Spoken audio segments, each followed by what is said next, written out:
Hey guys, isn't it strange how history remembers the killer but forgets the hunger in his stomach? How legend dresses a murderer in silk and shadow, while reality leaves him cold, filthy, and alone in a stranger's basement. We love our assassins neat and noble, sharpened blades, clean escapes, hearts beating like drums of justice. But history doesn't polish its monsters, it buries them. Tonight, we're not stepping into the legend, we're stepping under it, peeling back the velvet curtain to find something far more human and far more unsettling. So dim the lights, let the weight of the day start to ease off your chest. Whatever kind of chaos the world brought to your door, whatever noise still lingers in the corners of your mind, it's safe to set it down now. For the next little while, there's nowhere to be but here. I'd love to know where you are, by the way. Not just where in the world, but what time it is for you right now. Midnight in Oslo, 2:17 a.m. in Nairobi? Type it in the comments, and together we'll map out a world of quiet listeners, all drifting together through the same darkness. And if this story slows your thoughts down, if it helps you drift away gently into the kind of sleep that feels like water, then you're welcome to subscribe, only if it helps, of course. This is a place with no pressure, only breath, only quiet. So, let me tell you what this really is. It isn't a tale of honor. It isn't sleek black leather and rooftop acrobatics. It isn't a sharpened creed or a hidden blade tucked neatly into a bracer. No. This is the story of a man who hasn't eaten in 3 days, who's lying on damp straw beneath a butcher's shop, trying to keep his breath slow enough not to give himself away. It's the story of a teenager hired for the price of a chicken, whose hands won't stop shaking because he doesn't want to kill the Duke. But his sister's already sick, and winter's nearly here. It's the story of 1,000 people you'll never hear about, whose lives ended in silence, or worse, continued in it. Because to be an assassin in the Middle Ages wasn't to be chosen. It was to be cornered. It was to be invisible, even to yourself. You see, real assassins weren't romantic. They were replaceable. They weren't trained in marble halls with firelit targets and ancient scrolls. They were found in taverns, in alleys, in debtors' prisons. They weren't initiated. They were used, and when the job was done, if it was done, they were discarded like rotting fruit. No fame, no freedom, only a door that shut behind them forever. And yet, that's what makes this story worth telling, isn't it? Not the triumph, but the cost. Not the name, but the silence after it. Not the weapon, but the hand that couldn't stop shaking as it reached for it.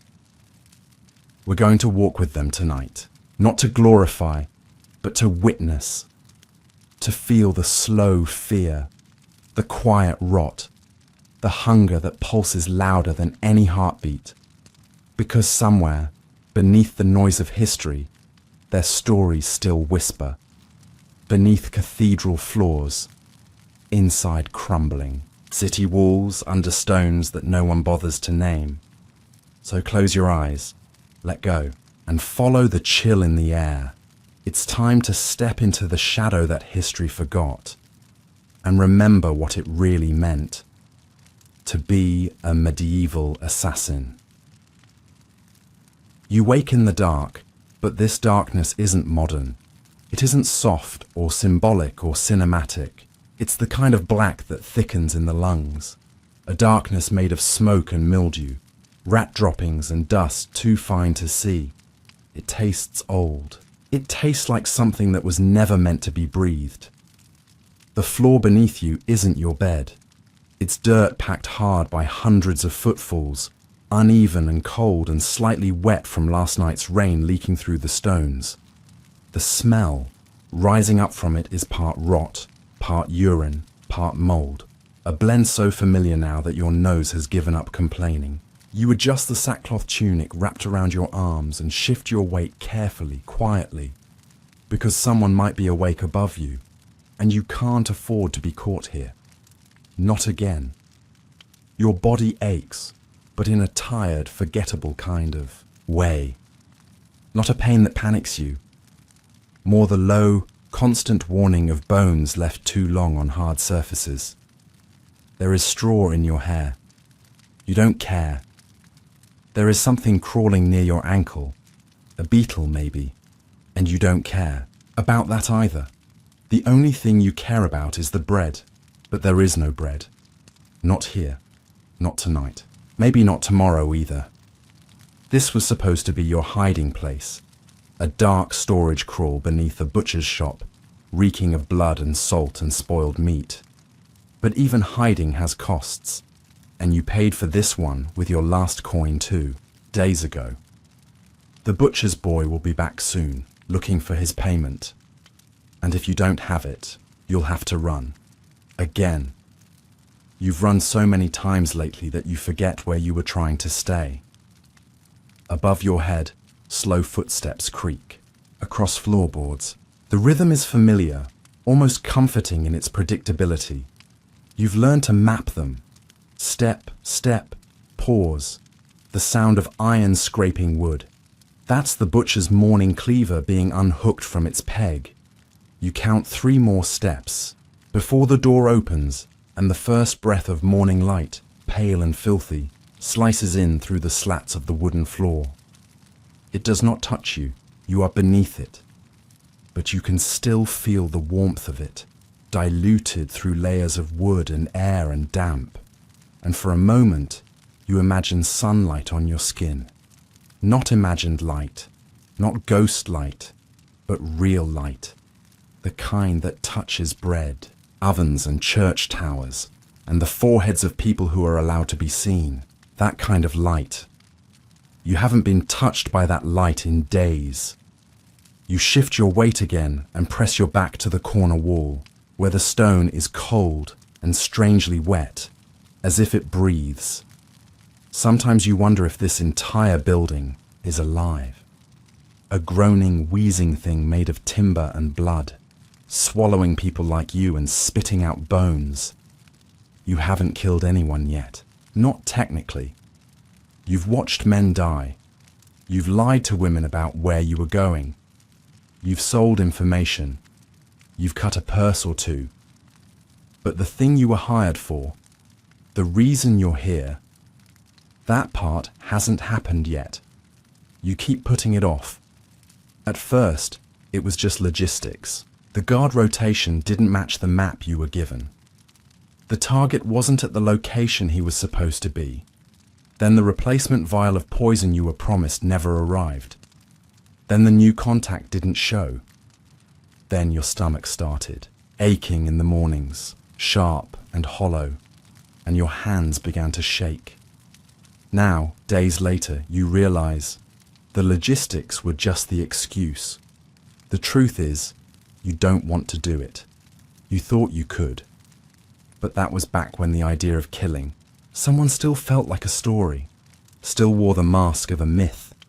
You imagined you'd slip in and out like smoke, like the tales they whisper in taverns after midnight, of hooded men who kill without leaving a trace, blades that never miss, gold that arrives in velvet pouches, silent nods across flickering candles.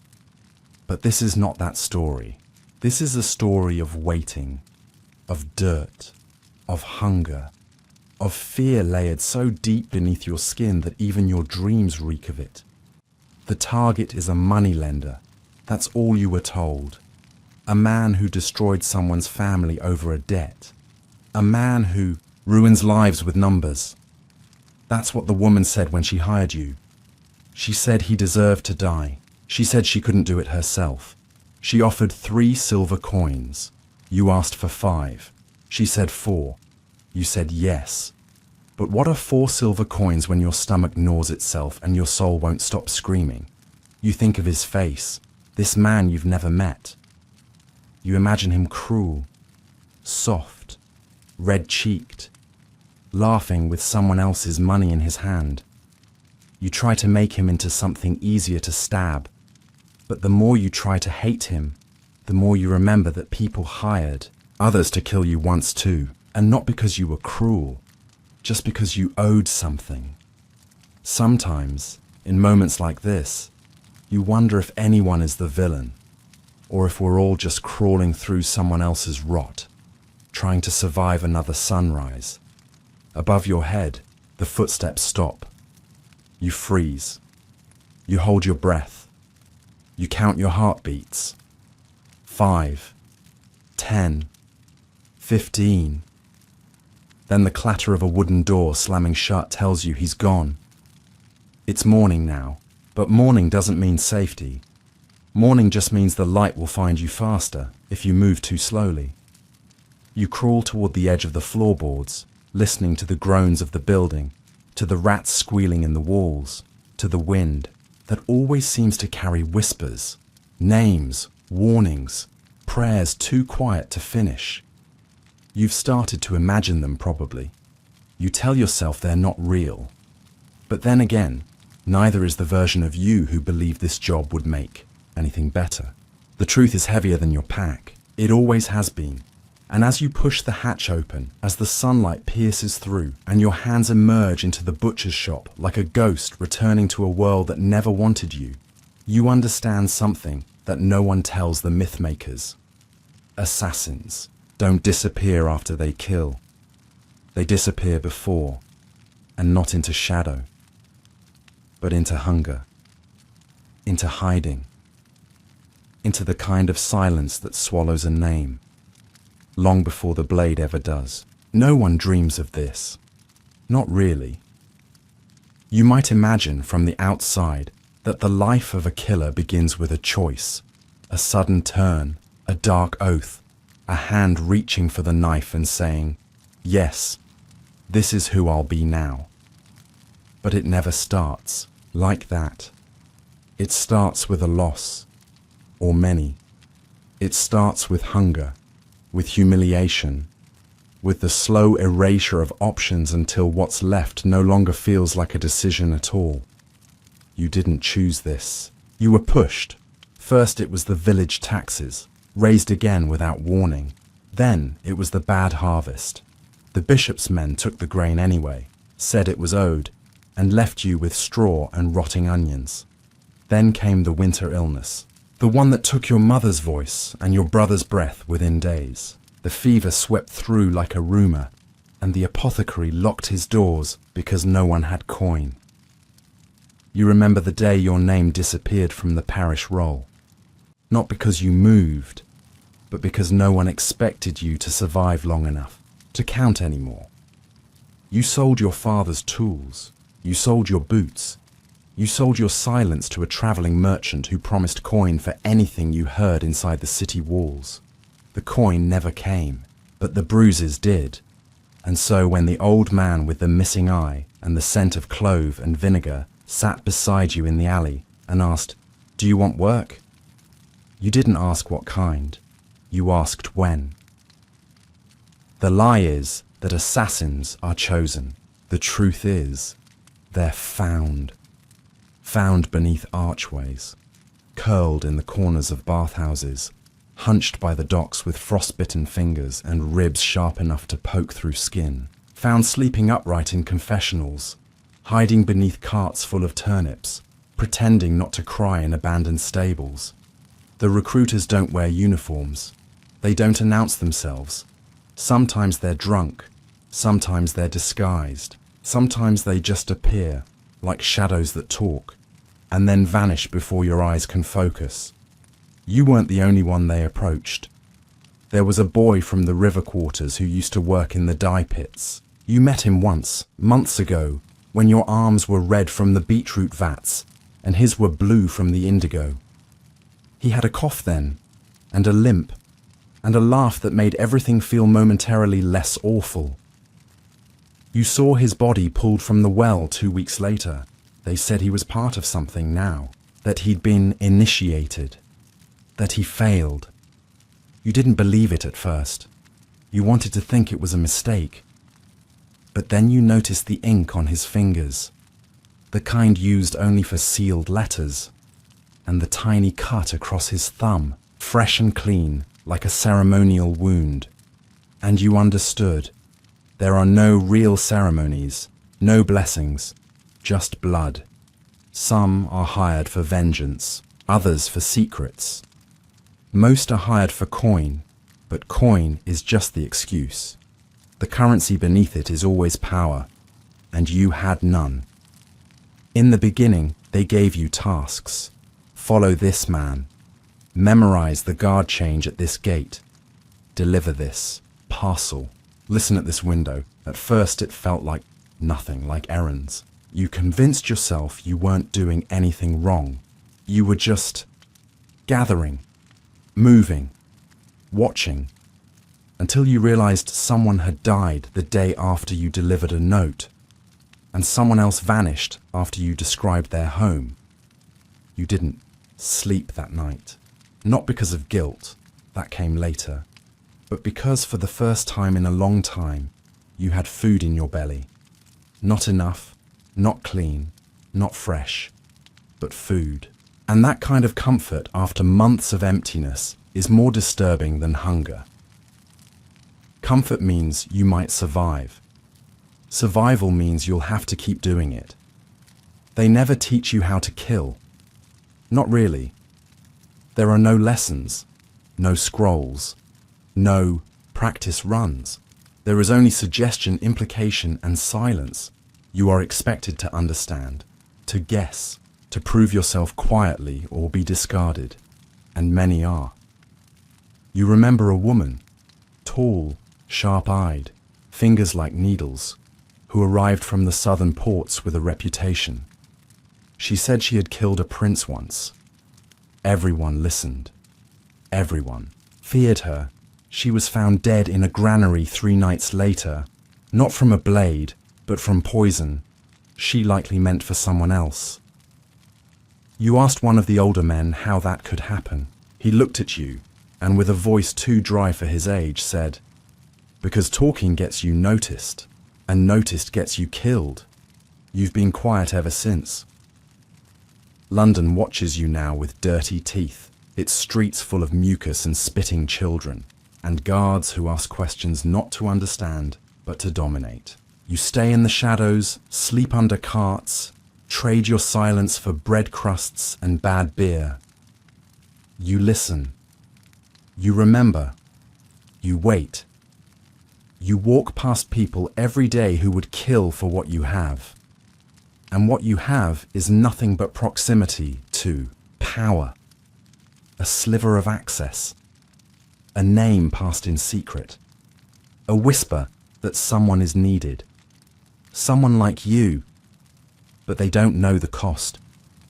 They don't know what it's like to wake up every day wondering if today's the day someone decides you are the problem to be solved. They don't know what it's like to sleep with your shoes on, because you might have to run before you finish dreaming. They don't know what it's like to become invisible and still feel so watched. The people who recruit assassins don't care if you survive. They only care that the job gets done. The moment you fail, or hesitate, or ask too many questions, there's another version of you, 2 streets away, who costs half as much and hasn't made a mistake yet. That's how you're chosen. Not because you're special, but because you're available. The myth says this life comes with purpose. The truth is it comes with debt, and dirt, and silence. And when it's time to disappear, you won't vanish into glory. You'll vanish into an alley, into a cellar, into someone else's memory of a man who once passed through quiet and cold, with something dangerous in his hands, and something broken in his eyes. And so you slip through another alley, into another debt, into another silence, that no one will remember but you. It isn't the guards that keep you up at night. Not really. It isn't the threat of steel flashing in an alleyway, or the fear of betrayal whispered behind a tavern door. It isn't the weight of the sin, or the dread of the punishment. All of that becomes background noise eventually. like the clatter of hooves on wet stone, or the coughing of drunkards beneath your window. No, what stalks you most faithfully, what sits in your belly like a stone and whispers louder than conscience, is the hunger. Because hunger doesn't come once and leave. It returns. Again and again. It builds slowly, then crashes in waves, then settles into a quiet ache that reshapes your very thoughts. It makes the world around you smaller, tighter, more focused. The taste of words goes bitter. Your temper thins. Your dreams blur with fever and food. The noble books of war say that assassins fear getting caught. But what most real assassins feared, far more than ropes, blades, or judgment, was the day their hands shook too much to hold a knife, simply because they hadn't eaten in 2 days and counting. You remember the first time the dizziness started. You'd been staking out a magistrate's house, sleeping behind a leaky stable, and rationing a heel of bread so hard it felt like biting stone. You told yourself it was enough, that hunger was part of the job, that real professionals endured. But when you stood up too quickly, the sky tilted. And when you tried to walk, your knees trembled like sticks too dry to hold weight. And then the panic came. Not the fast, loud kind, but the deep, quiet panic of a body failing in the one moment it needed to be invisible and precise. That kind of panic stays with you. It teaches you a truth that never leaves. You're not being hunted. You're being hollowed. The worst part isn't even the emptiness. It's the bargaining. You start counting coins you don't have. You start thinking about the leftover stew in that inn 2 streets away, the one where you once worked for 3 days washing mugs just for a single meal. You wonder if they'd let you work again, but you know they won't. The barkeep caught you stealing half a radish from the cellar and swore he'd knife you if he saw your face again. So you imagine it. Instead, thick stew, grease on your lips, something warm settling into your ribs like peace. But imagination can't feed you. And by the 3rd day, you stop even dreaming of real meals. You start thinking in fragments, onion skins, cheese rinds, bits of crust, anything.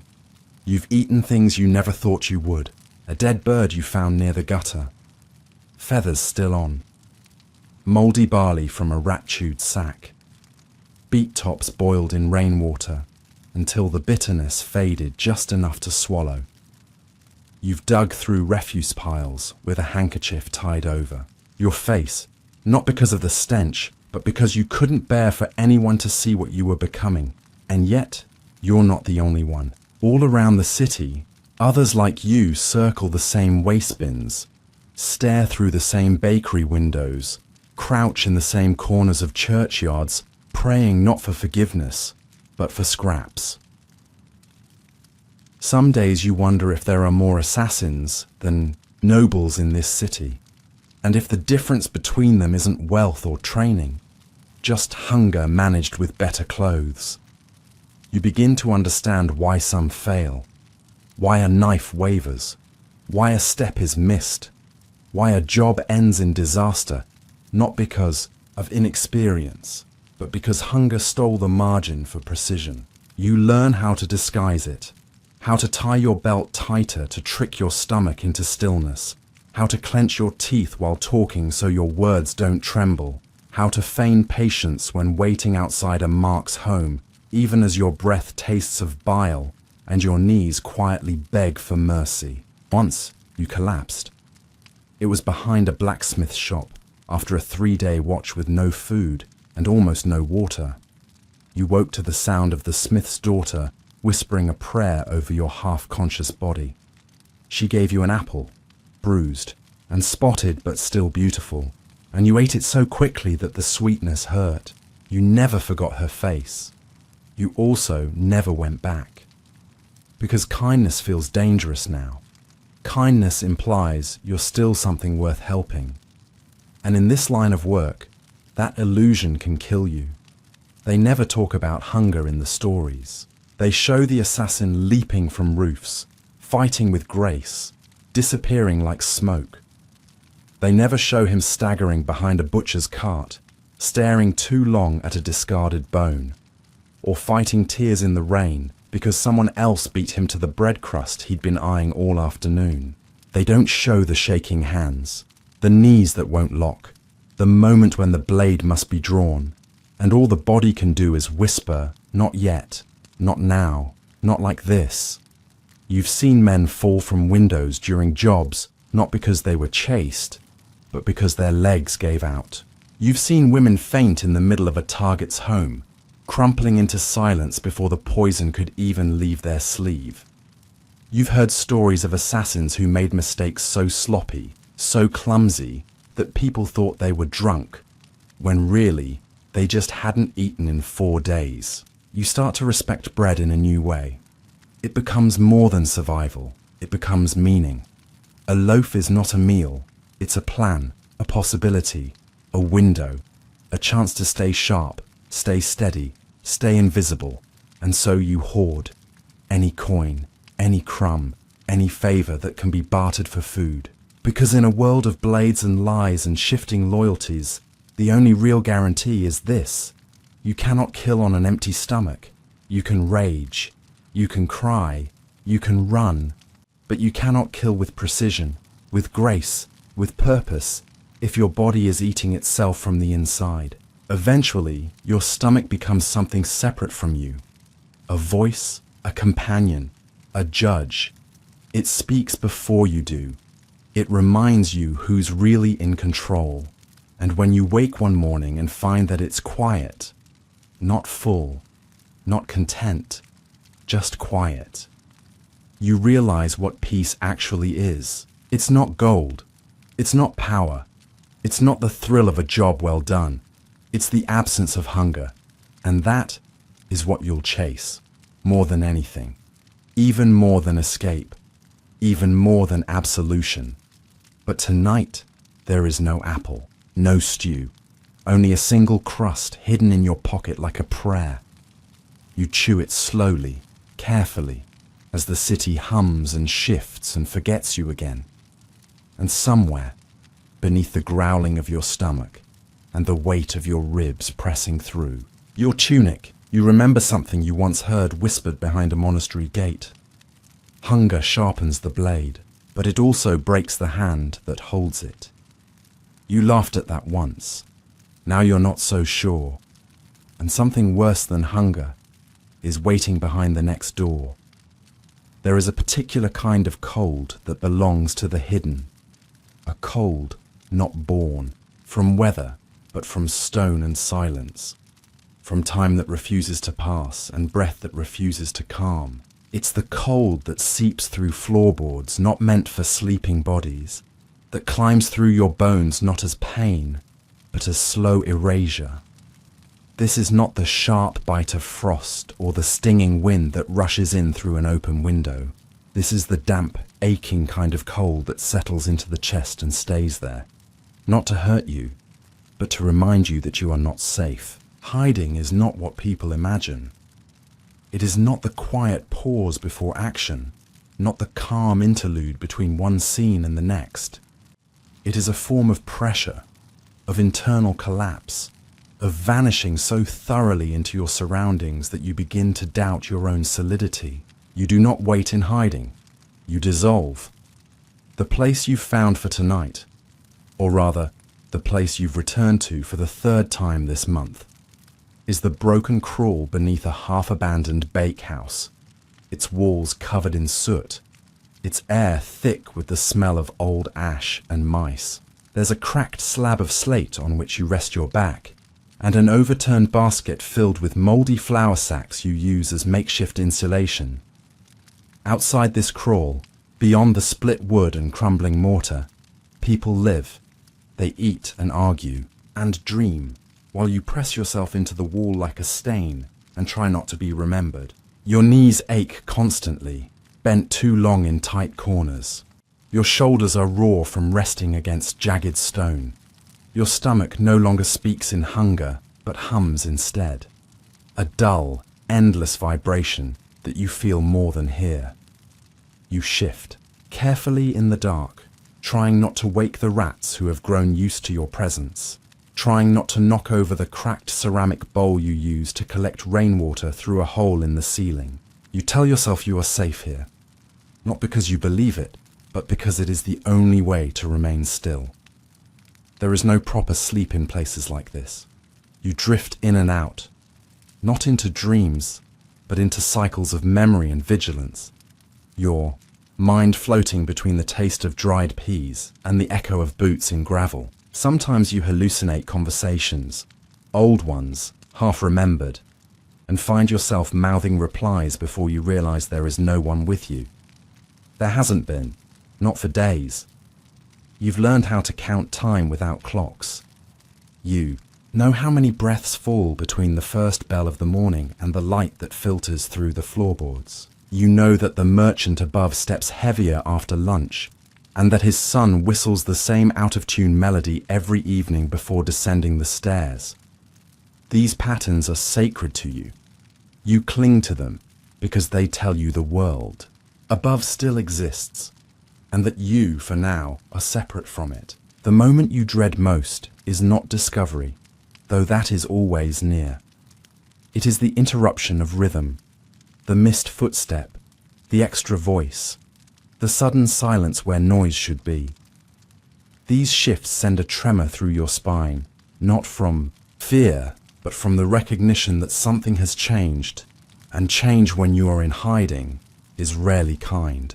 You remember a night in another hiding place, behind the wall of an apothecary's back room, when a whisper you didn't recognize slipped through the cracks. It was a name, one syllable only, spoken too carefully to be casual.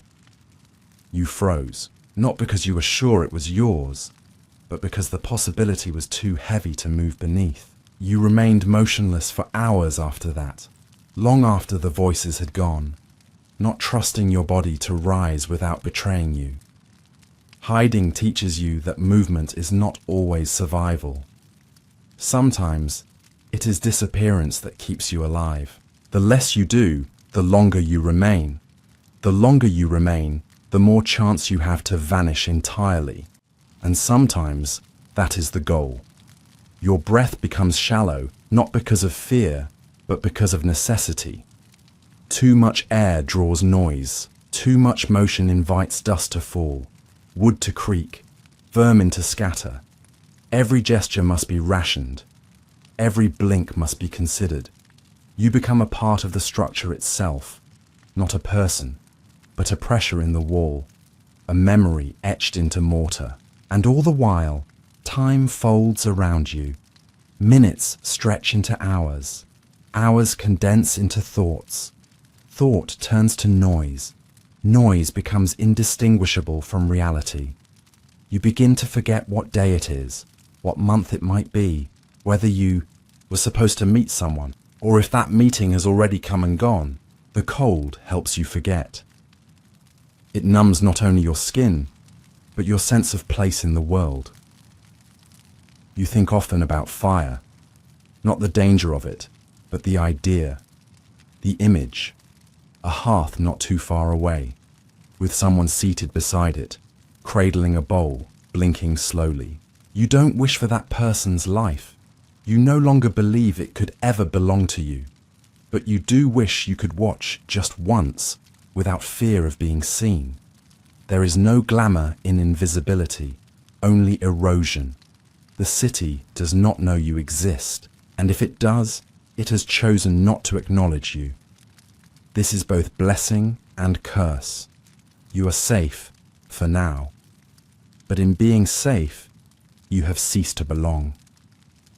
The world outside continues, with its smells, its sounds, its heartbeat, but it has stopped waiting for you. You are not missed, you are not remembered, you are hidden. And as you listen to the familiar creaking above, the scrape of chair legs, the flutter of pigeons in the rafters, you realize that hiding is not a condition. It is a life, one without rest. one without end. And when that sound finally arrives, not sudden, not loud, but unmistakable, the grinding of a latch being turned above, the soft fall of deliberate boots descending into the room you thought had emptied for the night, you do not gasp or run or pray. You simply push yourself further into the darkness, as though it might accept you fully this time. The silence thickens again, and you melt into it, not out of courage, not out of readiness, but because you no longer know how else to be. And if that door opens, if the shadow falls, if the warmth disappears completely and the air around you sharpens, not from cold, but from intention, it will not be the cold that finds you. It will be something quieter, something far more patient, something that knows your name, even if you've forgotten it. But not tonight. Tonight, the footsteps pass, and the darkness, for now, still belongs to you. They don't shine. They don't gleam in the moonlight or whistle through the air like promises kept. The tools you use, or are told to use, were never forged with ceremony or crafted by masters. They don't carry names, and they were not passed down with reverence. They are borrowed, improvised, stolen. They are tools not of elegance, but of desperation. A knife, if you're lucky, is the kind meant for bread or cloth, not for flesh. The blade is dull around the edges, darkened from years of ash and meat, fat, the hilt wrapped in twine to cover the splinters. When it cuts, it doesn't glide. It tears and it stutters, and it screams through the sinew rather than silencing it. The first time you used it, your hands slipped, and the blood that covered your wrist wasn't just his, it was yours too. It took 3 days for the wound to close, and even now, sometimes when the weather shifts, you feel it reopen from the inside. Then there's the rope. You hate the rope. Not because of what it does. You've long since stopped flinching at that. But because of what it means. Rope is rarely used to kill swiftly. It's used when you're not supposed to be seen. When the job is to look like something else. A suicide, a punishment, an accident. And so, you learn the knots that don't slip too soon. The angles that crush the throat quietly. The tricks to keep a body standing upright long enough for someone else to discover it and mistake it for despair. You learn to work with what's available. Boiling vinegar and dried nightshade. Stirred behind monastery kitchens using ladles no one watches closely. A file stolen from a blacksmith's apprentice. Used not to shape iron, but to etch symbols onto the underside of a doorframe to mark the passage of someone now missing. A shard of glass carried in a sleeve, not because it's efficient, but because it's all you had when the blade broke. The city doesn't give you weapons, it gives you trash. And from that trash, you are expected to create silence. You remember once being handed a thin, rusted awl, a tool meant for leatherworking, and being told, this should do what? End a life. It did eventually, but not cleanly, not quickly, and you still hear the sound of it. Not the scream, not the struggle, but the soft snap it made when the wood in the handle split under the pressure. There is no glamour in any of it. The tools aren't extensions of your will. They're betrayals of it. They slip. They fail. They rot in your hands. And when they work, it is never graceful. It is wet. It is messy. It is a prayer answered in the wrong language. You've tried to find better. There are rumours, of course, always rumours, about master-forged daggers with hollow hilts, about powders that kill with one breath, about hidden rings that inject poison through a single touch. But those are for people who matter, not for you. What you're given is always what's left. And what's left is always dangerous in ways you didn't expect. You once carried a curved blade, said to have belonged to a sailor who killed 6 men on the docks of Marseille. It felt powerful. In your hand, it had weight, it had presence. But on the night you were meant to use it, you hesitated. Not from fear, but from reverence, as if the blade demanded a performance you couldn't deliver. That hesitation cost you the element of surprise. It almost cost you your life.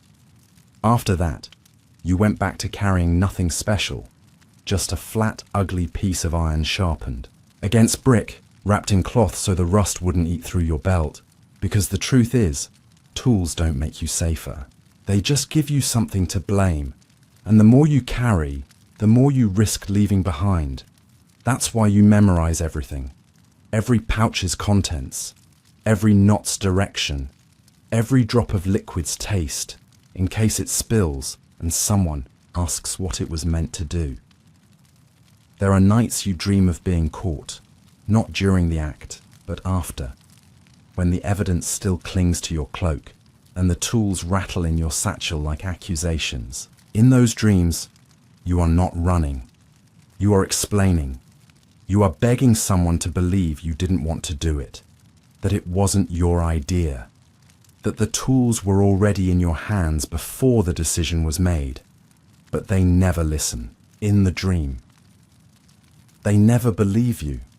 And maybe that's fair, because even now, as you sit behind a crumbling archway with your back pressed to cool stone, sharpening a nail into a point with the edge of a broken coin, you understand that none of this can be forgiven. Not by them, not by the world, not by the blade itself. Each time you touch it, you feel how it resents you. Not because of what you ask it to do, but because of how clumsy, how unworthy, how human your hands still are.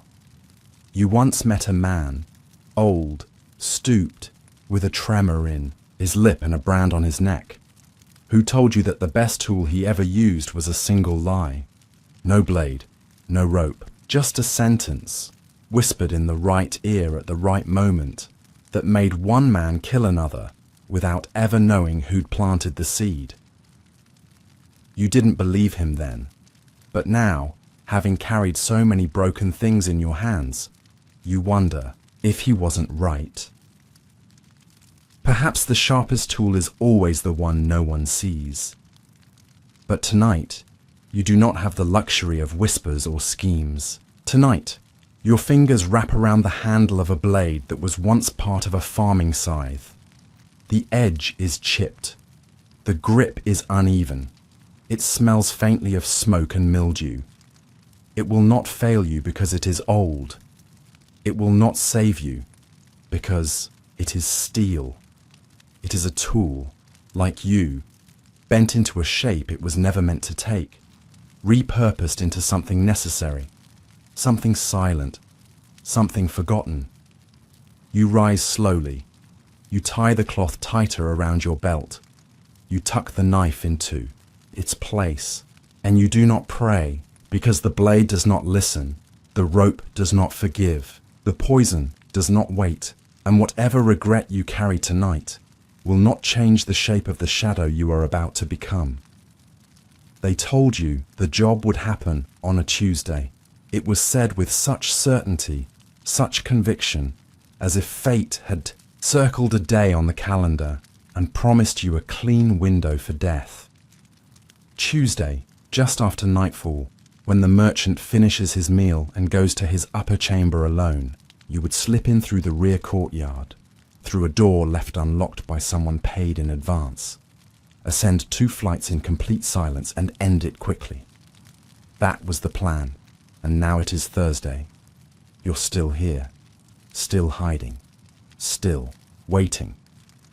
The plan, like the food in your satchel and the sharpness of your blade, has started to rot. You don't even know if he's in the house anymore. The curtains have remained drawn. The lamps have not flickered. The sounds that used to mark the rhythms of his life, footsteps, laughter, coughing fits in the late evening, have gone quiet. You tell yourself that it's just timing, that he's delayed, that something came up. But deep down, you know, the longer a plan stretches, the less of it remains. Waiting is not passive. It is not restful. It is a form of erosion, one that begins in the mind and moves gradually outward, wearing down your resolve, your timing, your sense of proportion. You sit behind a cracked wooden crate in the lower storeroom of a wine merchant's warehouse, 1 block from the target's home, pretending to be still, pretending to be calm, while your stomach shrinks and your thoughts multiply like flies.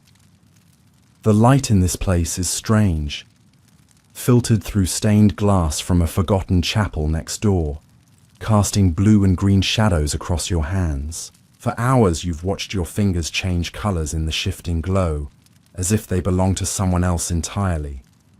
Time passes in ways you can't measure. The bell tower is too far to hear, and the merchants nearby shout without pattern. You try to track the day by the number of pigeons that settle on the windowsill, but even they seem confused.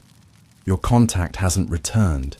He was supposed to bring word, or a signal, or something, even just a face, but instead, he vanished after that first whispered conversation in the alley. You remember the scar over his lip, the way he scratched his neck when nervous, the way he spoke as if reading from a script he didn't believe in. You shouldn't have trusted him, but the job was promised, and the money, gods, the money, was more than you'd ever seen at once.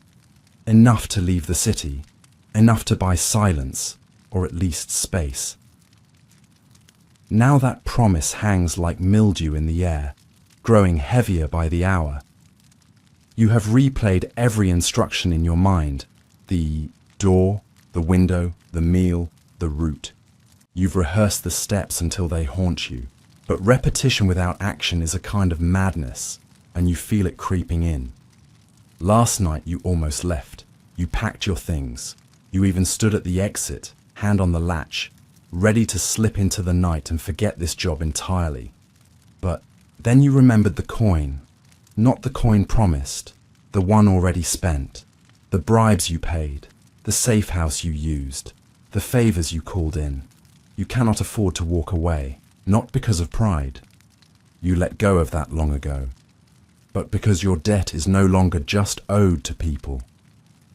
It is owed to the world itself, and the world you found collects with interest. So you wait.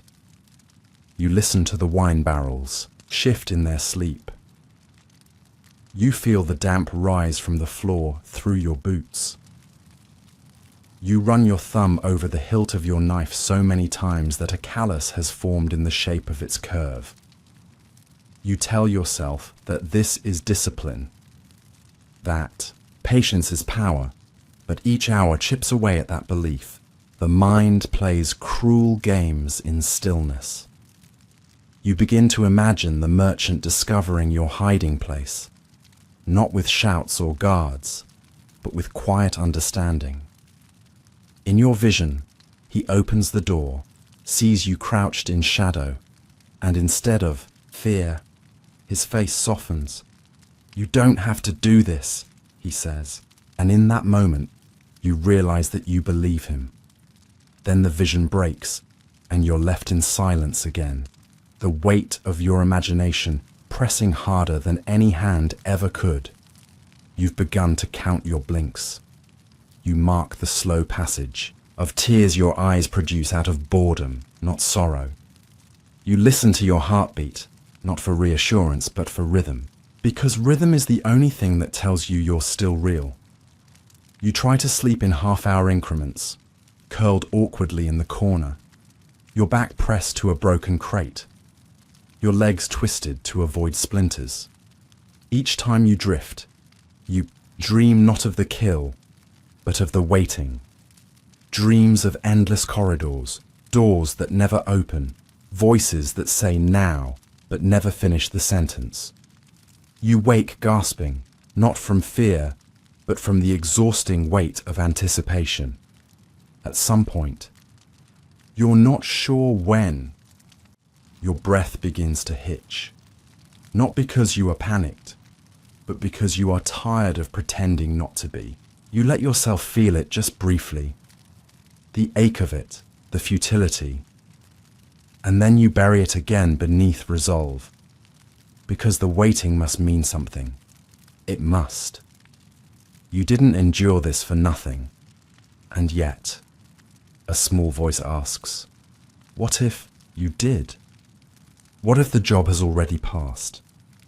What if the merchant left town through another gate, slipped away in the night, died of fever in his own bed? What if the plan you've rehearsed no longer belongs to this world? What does it mean to follow instructions written in a book that no one is reading anymore? Still, you remain. Not because of clarity, but because movement now feels like failure. You have committed to the waiting. And commitment, in your world, is the closest thing to faith.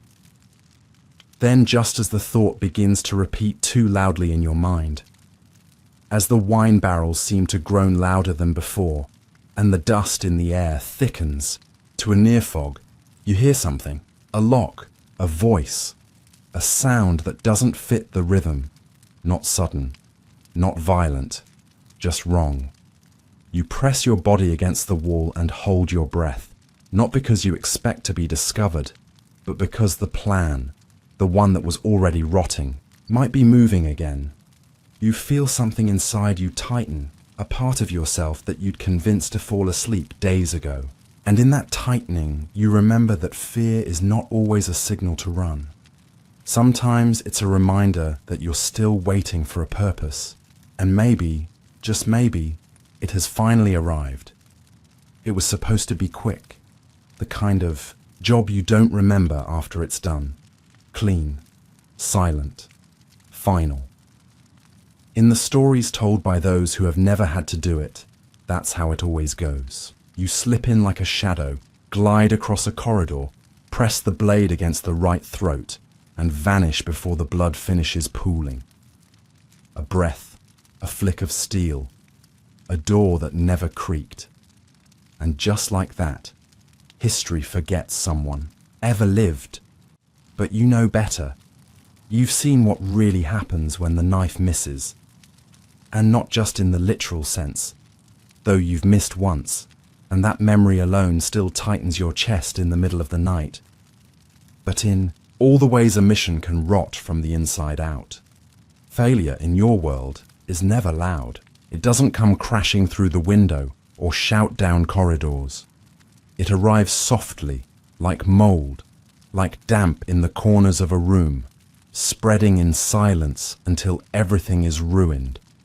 And by the time you realize you've failed, it's already too late to salvage anything.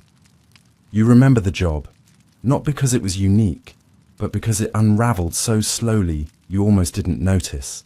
The target was a man of minor wealth, a land registrar known for altering property lines in exchange for coin. The kind of man who ruins lives quietly, and therefore, ironically, becomes a target for violence whispered behind closed doors. You were told he would be alone. He wasn't. You were told he was predictable. He wasn't. You were told the house was unguarded. It wasn't. But none of that mattered as much as the moment your hand slipped. It wasn't even a full mistake, just a second of delay. A breath, too long. A hesitation, so brief it could have been mistaken for grace. And yet it was enough. The knife grazed instead of plunging. The sound he made wasn't a gasp. It was a bark, a cough of disbelief, so human and jarring that your body forgot what it was doing. In that instant, the plan disintegrated. He fought. Not well, but with the kind of desperate violence that only the terrified can summon.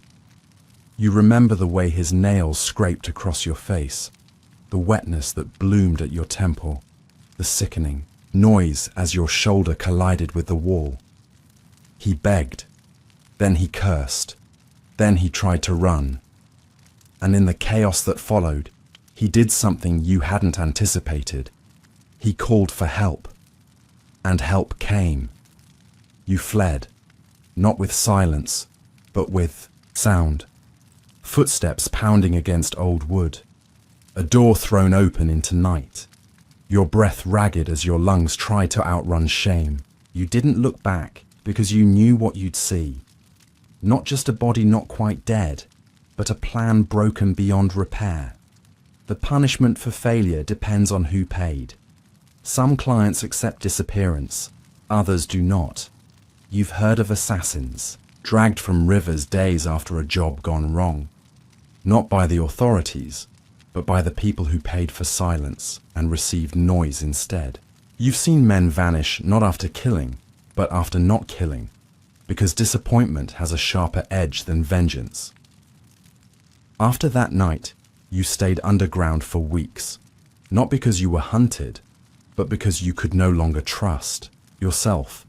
You questioned everything, the way you hold a blade, the way you calculate a shadow, the way your hands sometimes tremble, even when your mind is steady.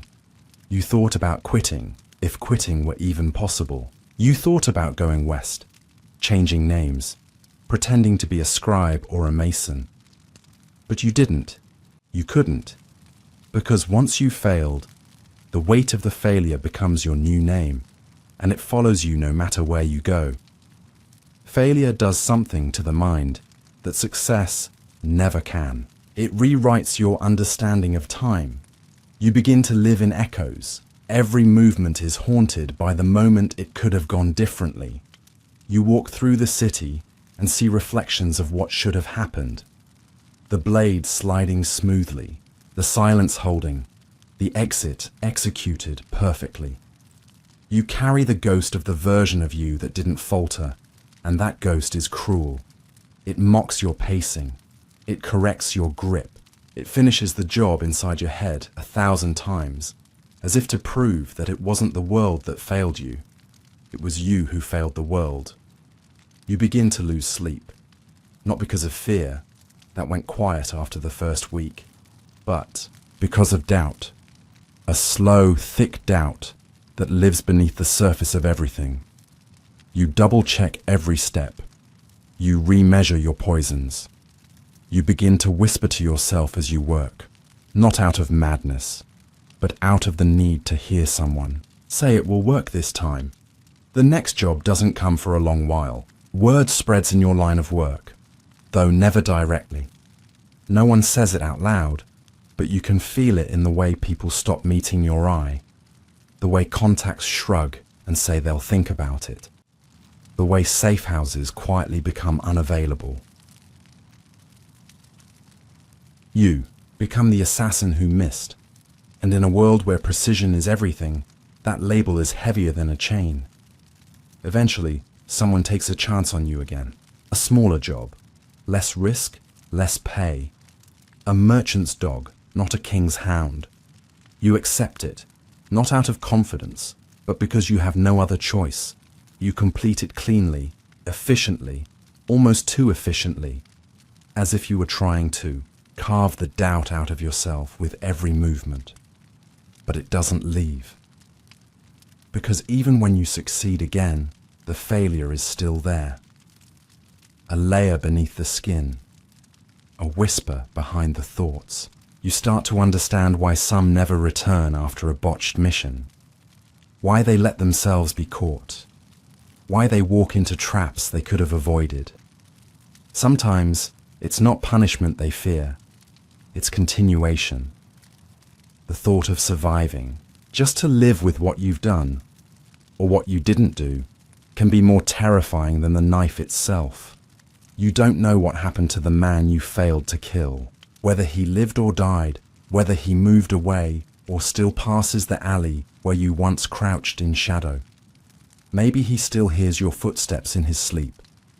Maybe he doesn't remember your face at all, but you remember his. And you always will. Because in this life, success fades. But failure becomes part of you. There's a moment in every job when you think you finally figured it out, Not just the mechanics, not just the route in or the method of exit, but the people. You've memorized their habits, predicted their patterns, weighed their loyalties in the silent scale you keep behind your ribs. You know which guards drink before sundown, which contacts lie for sport, which clients smile just a second too long.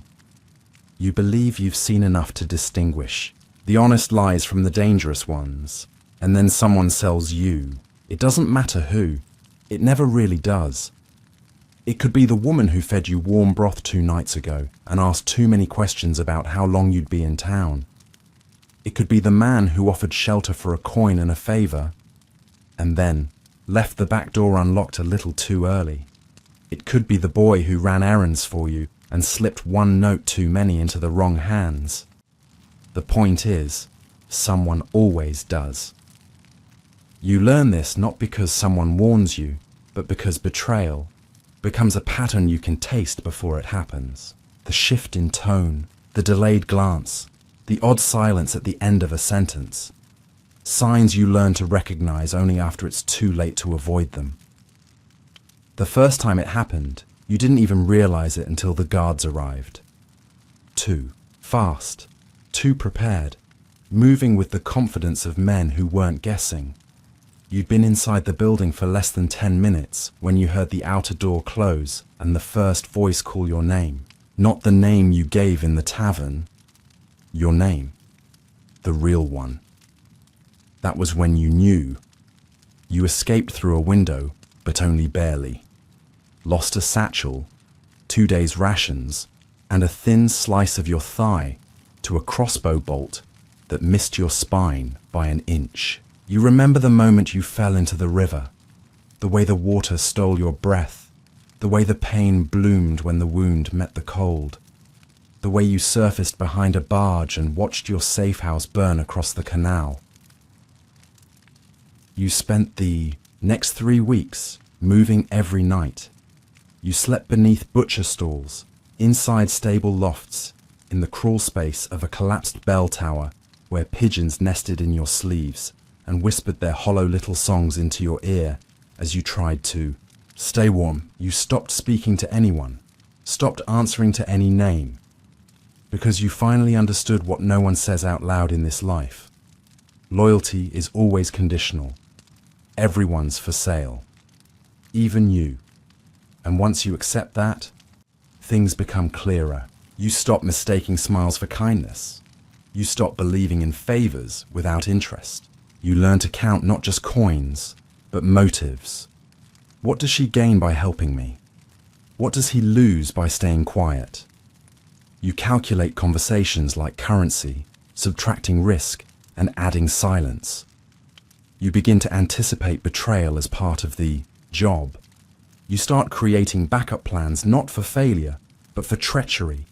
If this door closes, climb through the vent. If the contact vanishes, follow the second route.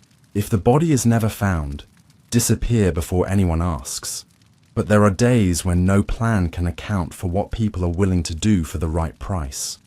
You remember the girl with the lisp who ran messages between you and your employer, a quick-footed orphan with a sly grin and a coin purse sewn into her boot. She knew what you were. She knew what the messages meant. But she also knew how to keep quiet. Or so you thought. You saw her again, weeks after a job had gone sideways. This time dressed cleaner, fuller in the face, chewing roasted chestnuts, like a child who's just discovered what safety tastes like. She didn't look surprised to see you. She didn't look guilty either. She just said, "They offered more than you ever did," and walked away. And that's when it settled in your bones. Betrayal doesn't always come from fear. Sometimes it comes from hunger, sometimes from loneliness, sometimes from hope. And hope, in this world, is more dangerous than any blade. So now, you trust differently, not less, just strategically. You trust people to act in their own interest. You trust that silence can be rented but never owned.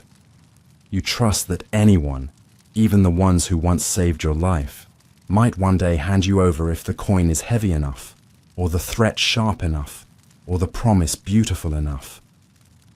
You've heard stories of entire assassin cells burned down not by enemies, but by their own members, bought out, one by one, until the last person standing was left alone in a room full of corpses and questions.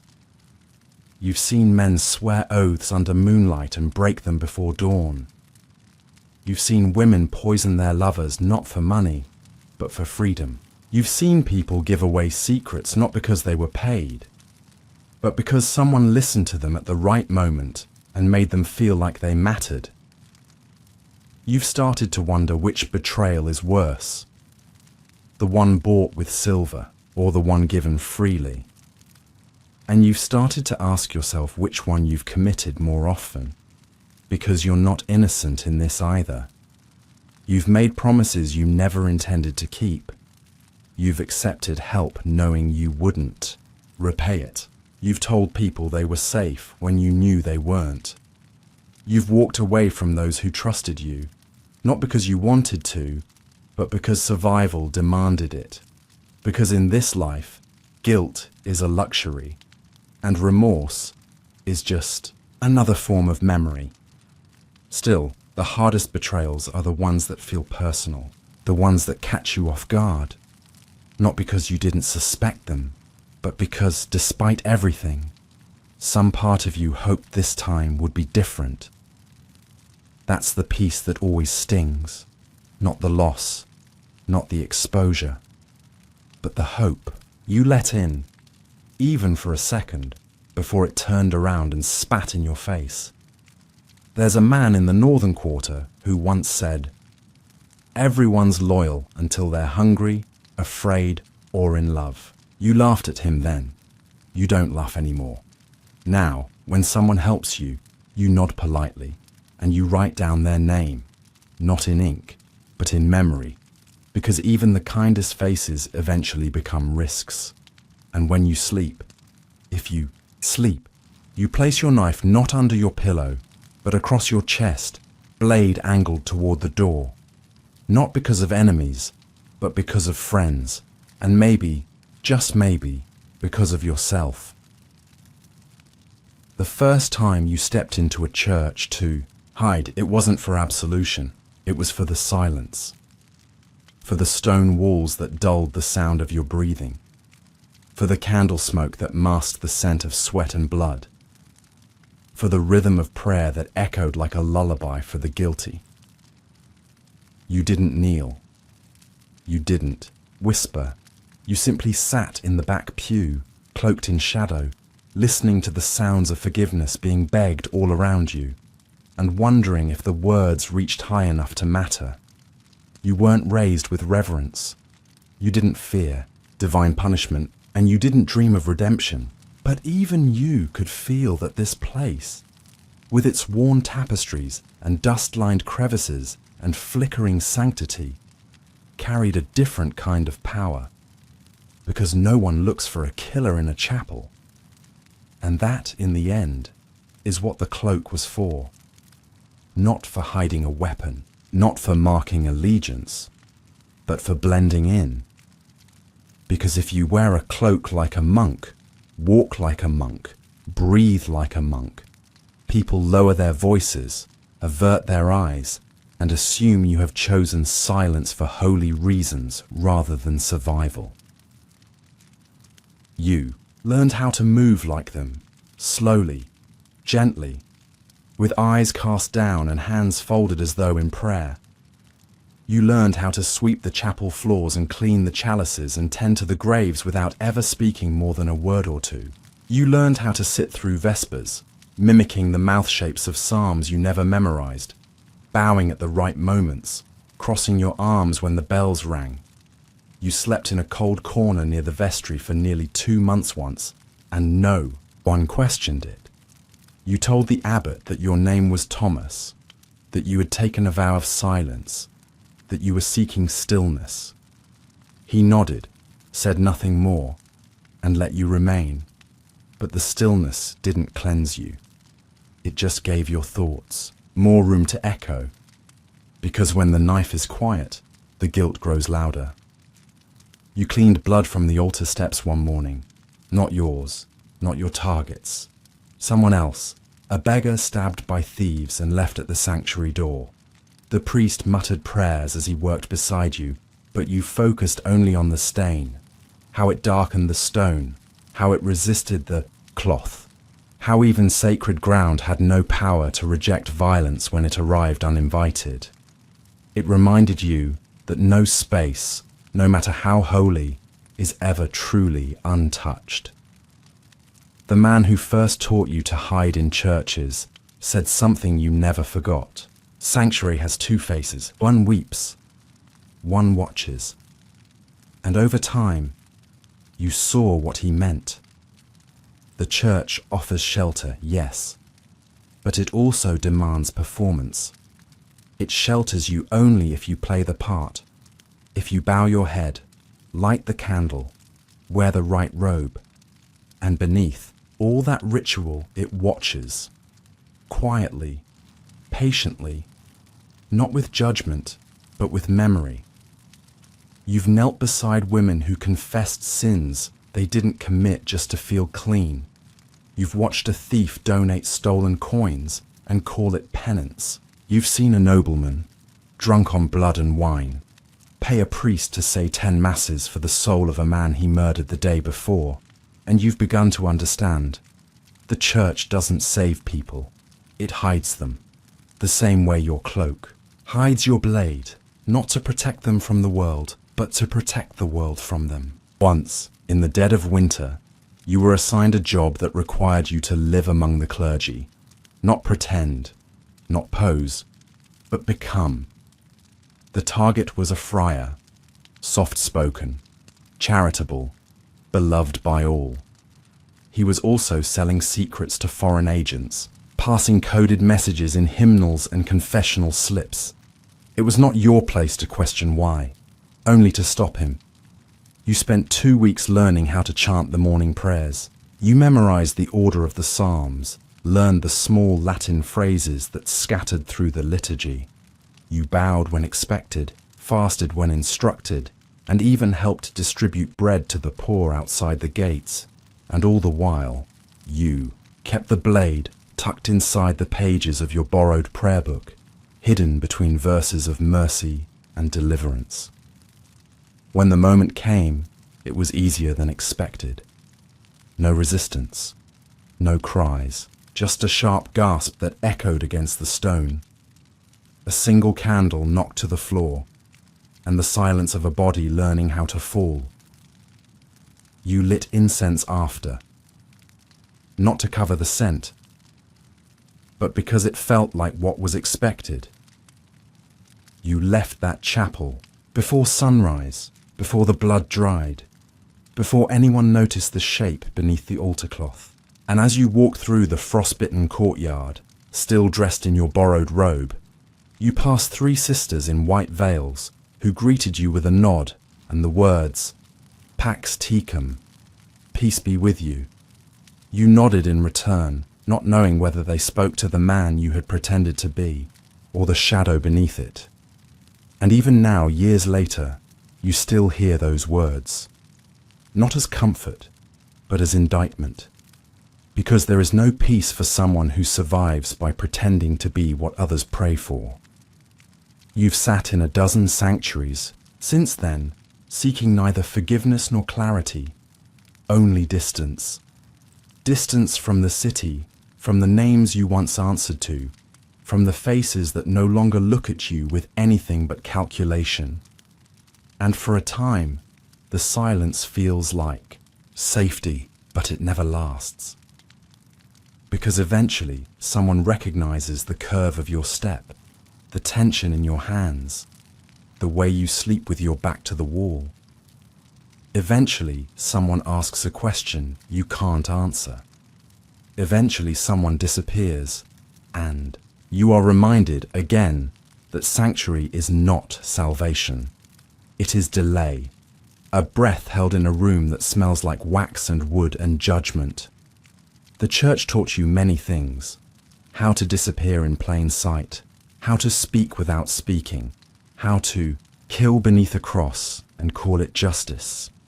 But the most important thing it taught you was this: holiness is not the absence of blood. It is simply the place where blood dries without question. And behind every altar, there is always another lie. You used to believe that the body was something you could command, that if your mind was disciplined enough, sharp, focused, unafraid, your limbs would follow. That strength came from will. That pain could be postponed. That sleep could be negotiated. That hunger, thirst, fatigue, all of it were problems you could reason your way past. But time teaches, and the body keeps its own kind of memory. You start to notice it first in small betrayals. A shaking in the hands that doesn't go, a way after rest, a knee that locks up after crouching too long beneath floorboards, a stiffness in the neck that makes it difficult to glance over your shoulder, and that, more than anything, is dangerous. Because the life you live demands movement without hesitation. And when the body begins to hesitate before the mind does, it is not just inconvenient, it is fatal. Your joints ache constantly now, not the sharp, clean pain of injury, but the deep, grinding ache of erosion, the kind that lives beneath the bone, that settles in the marrow, that pulses with weather and time. Your back sings a dull hymn each morning. Your feet swell after hours of silence. Your wrists, once agile and fast, now hum with a quiet tightness every time you draw the blade too quickly. You've learned to adjust. You tie cloth tighter around the joints. You stretch when no one is watching. You walk with a pace that mimics grace, but is really just caution disguised as composure. You've begun to sleep on your side, with knees drawn in, because it hurts less than lying flat. And still, it's not enough. Because damage accumulates. And in your world, healing is a luxury that belongs to those who are not hunted. You've bled from too many places to count. Cuts that never closed cleanly. Splinters that festered for days before you had the tools to dig them out. Bruises that turned strange colours and stayed far longer than they should have. You've stitched yourself in dark corners using needles meant for cloth. You've pulled out your own teeth.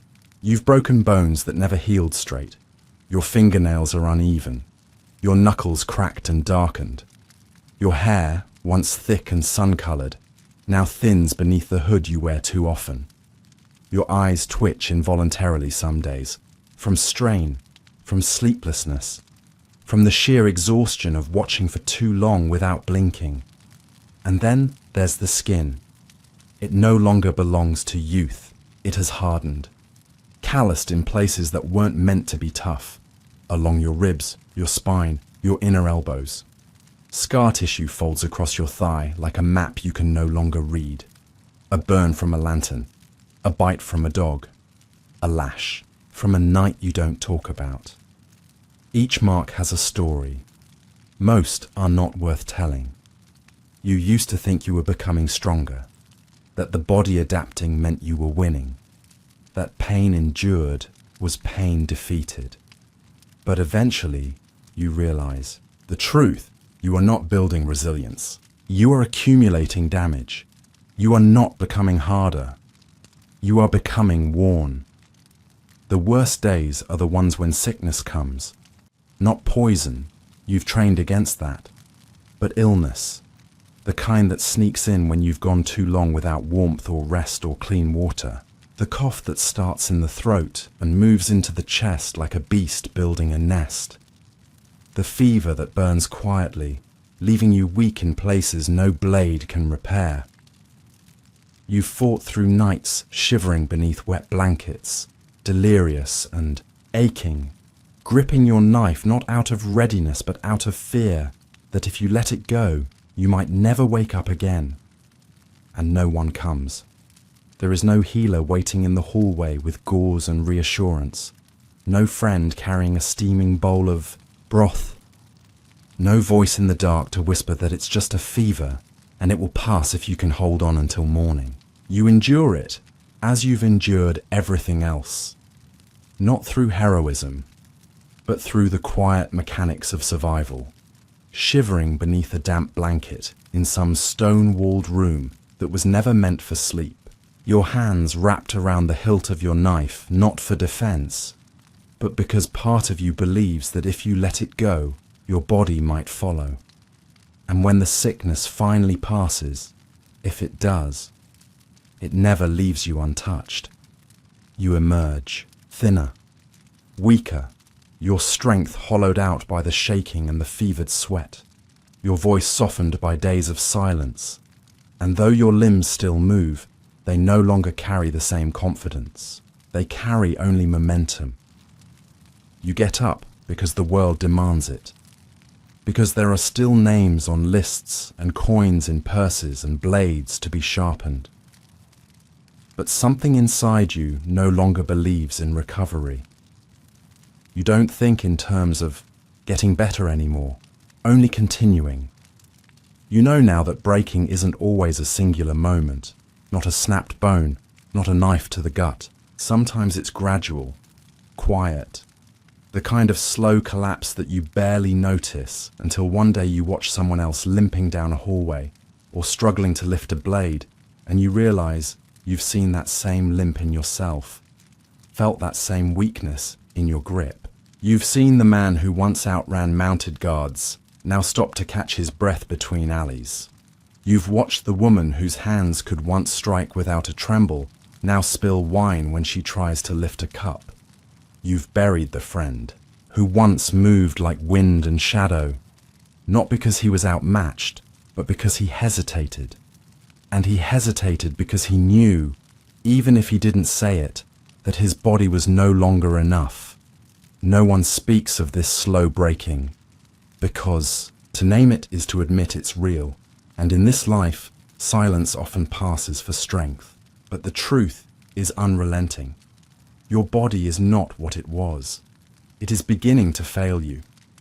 Not all at once, not dramatically, but in tiny cumulative ways that arrive during the quiet, in the ache that lingers long after you've stood still, in the seconds it takes for your legs to obey you in the morning, in the breath you hold before a climb, because you're no longer certain what waits at the top. You do what you've been taught. You stretch before you move. You grind herbs into bitter paste and rub it along your joints.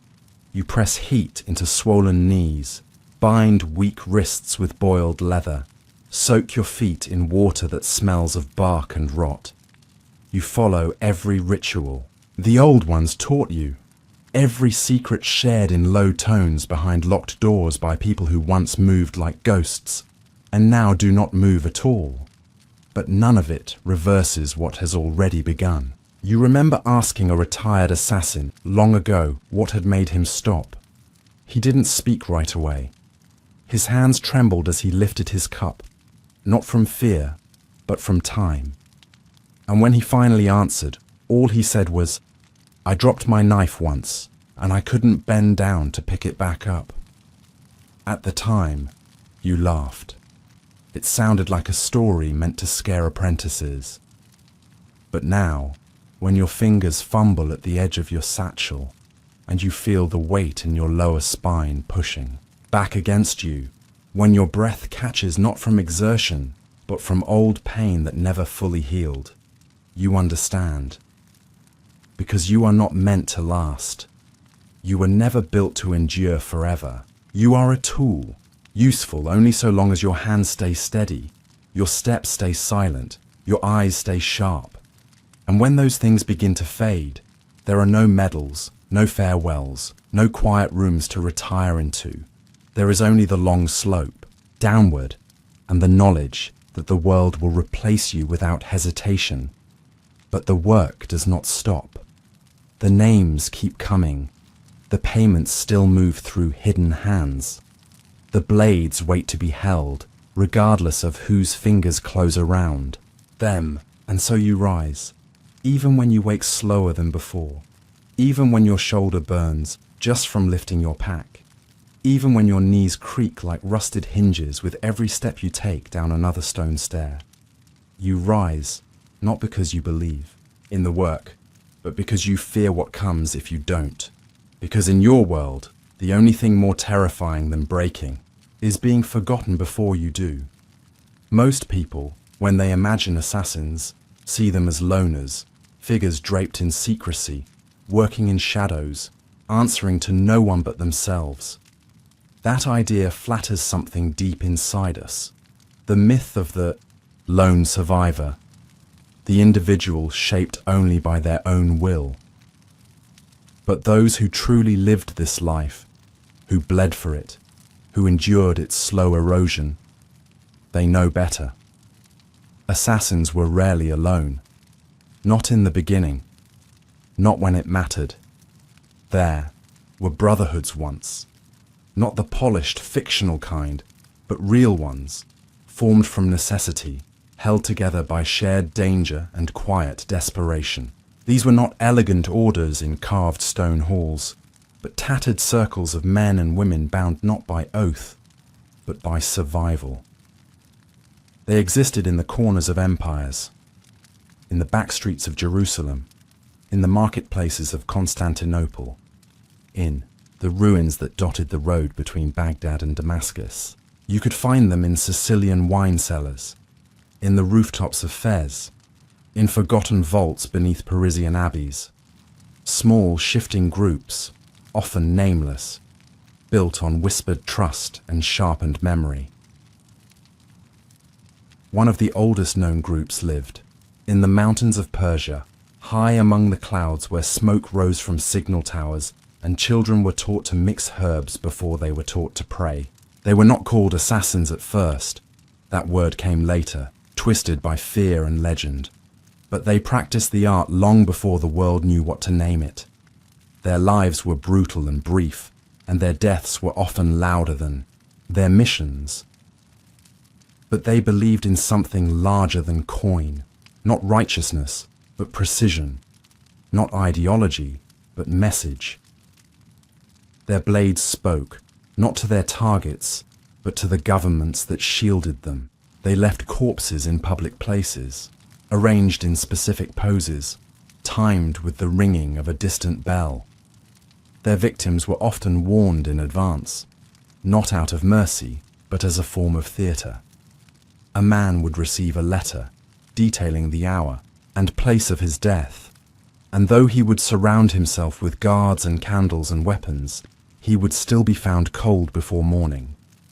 The message was not, "We can kill you." It was, "We already have." And yet, even among themselves, there was little romance. These brotherhoods were built on use, not sentiment. Loyalty lasted only as long as competence. If your hand shook, if your breath betrayed fear, if you hesitated, even once, you were either removed or used as bait.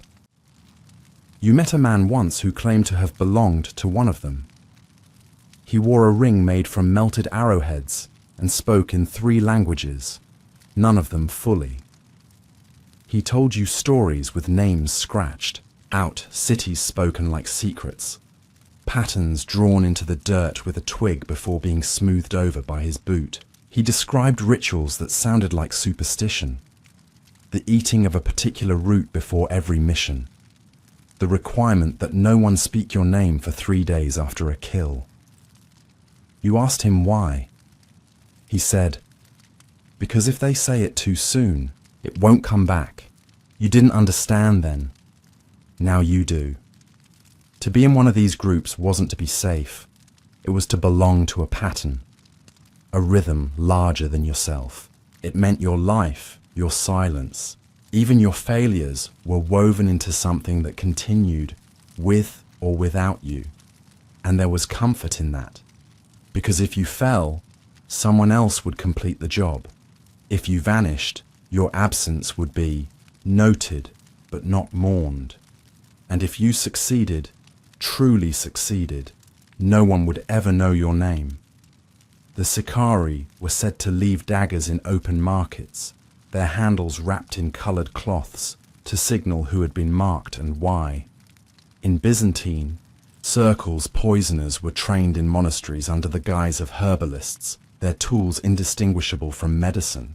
In Moorish Spain, one brotherhood communicated entirely through string patterns knotted into belts, the language impossible to decode unless you were taught from birth.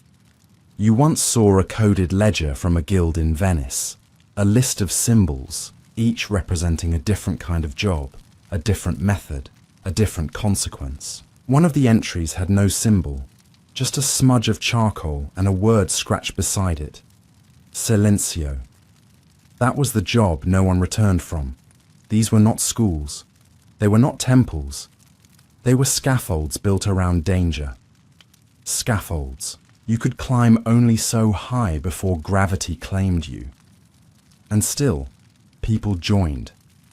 Not because they believed in the cause, but because they were already halfway to becoming shadows. And brotherhood, even a ruthless one, is warmer than solitude. But most of these orders did not last. They were hunted, dismantled, bribed into implosion, betrayed from within. They left no monuments, no scriptures, no proud history to cling to. What remains of them is scattered, gestures passed down by accident, fragments in forgotten books, a blade found in a wall no one opened for centuries. Sometimes, late at night, you still repeat the little phrases you learned from one of them, not because you believe in their power, but because your mouth remembers them better than prayers. You tighten your boots a certain way. You nod before every job. You place your tools from left to right, always in the same order. Not because it helps, but because someone once told you it mattered. And in a world where so little remains solid, sometimes habit is the only structure that keeps you from falling apart.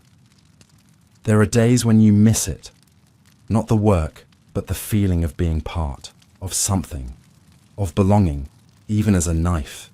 You miss the way another pair of eyes in the room meant less risk. You miss the code words, the shared silence, the knowledge that someone else knew your name and would not speak it unless you were dead. But brotherhood, like everything in your world, comes with a cost. And the moment you show weakness, that same brotherhood sharpens its blade. Now you walk alone, not because it's safer, but because at least this way, if someone betrays you, you'll know who it was. And maybe that's the last thing any brotherhood ever teaches. That togetherness can shield you for a while, but eventually, every silence splits. And when it does, it's better to hear it break while standing on your own feet. It is one thing to kill in silence, to disappear into the shadows, to carry out the job without speaking, without leaving, a trace without looking back. But it's another thing entirely to write, to sit in the quiet and let your thoughts out through ink, knowing full well they may never be read, or worse, that they will be read by someone who doesn't care. Most assassins never leave behind anything. No grave, no name carved in stone, no heirloom passed from hand to hand. Their legacy is absence. Their reward is forgetting. But every once in a while, tucked into the spine of a ruined book, folded between floorboards, scratched into the underside of a drawer, something is left behind, a sentence, a plea, a confession with no one to hear it. You found them. Not many, but enough to know they exist, and that those who wrote them did not write as legends. They wrote as people, people who feared, people who broke, people who, for one final moment, needed someone, anyone, to know what it had cost them. There was the letter beneath the floor of a burned house in Naples, ink smeared by ash and heat, written on cloth instead of paper. It was short, only a few lines, and it said, "If this reaches anyone, tell her I never meant to kill the priest. It was always him or me. He just didn't know that." There was no signature, only a smear of something red. Blood, maybe, maybe not. Another was scratched with a nail into the wall of a prison cell, just faint enough to miss unless you were close. It read, "They said I would be remembered. They didn't say it would be like this." You stood in front of those words for a long time, wondering if the man who carved them believed, even for a second, that someone like you might one day read them and pause. And there was the journal, the most complete thing you've ever found, kept by someone who called himself Marcion, though you're sure it wasn't his real name. Dozens of pages, bound in soft leather, the writing small and neat. He didn't write about the kills. He didn't write about weapons. He wrote about his dreams. He described a garden, one he returned to each night. In that garden, no one wore shoes.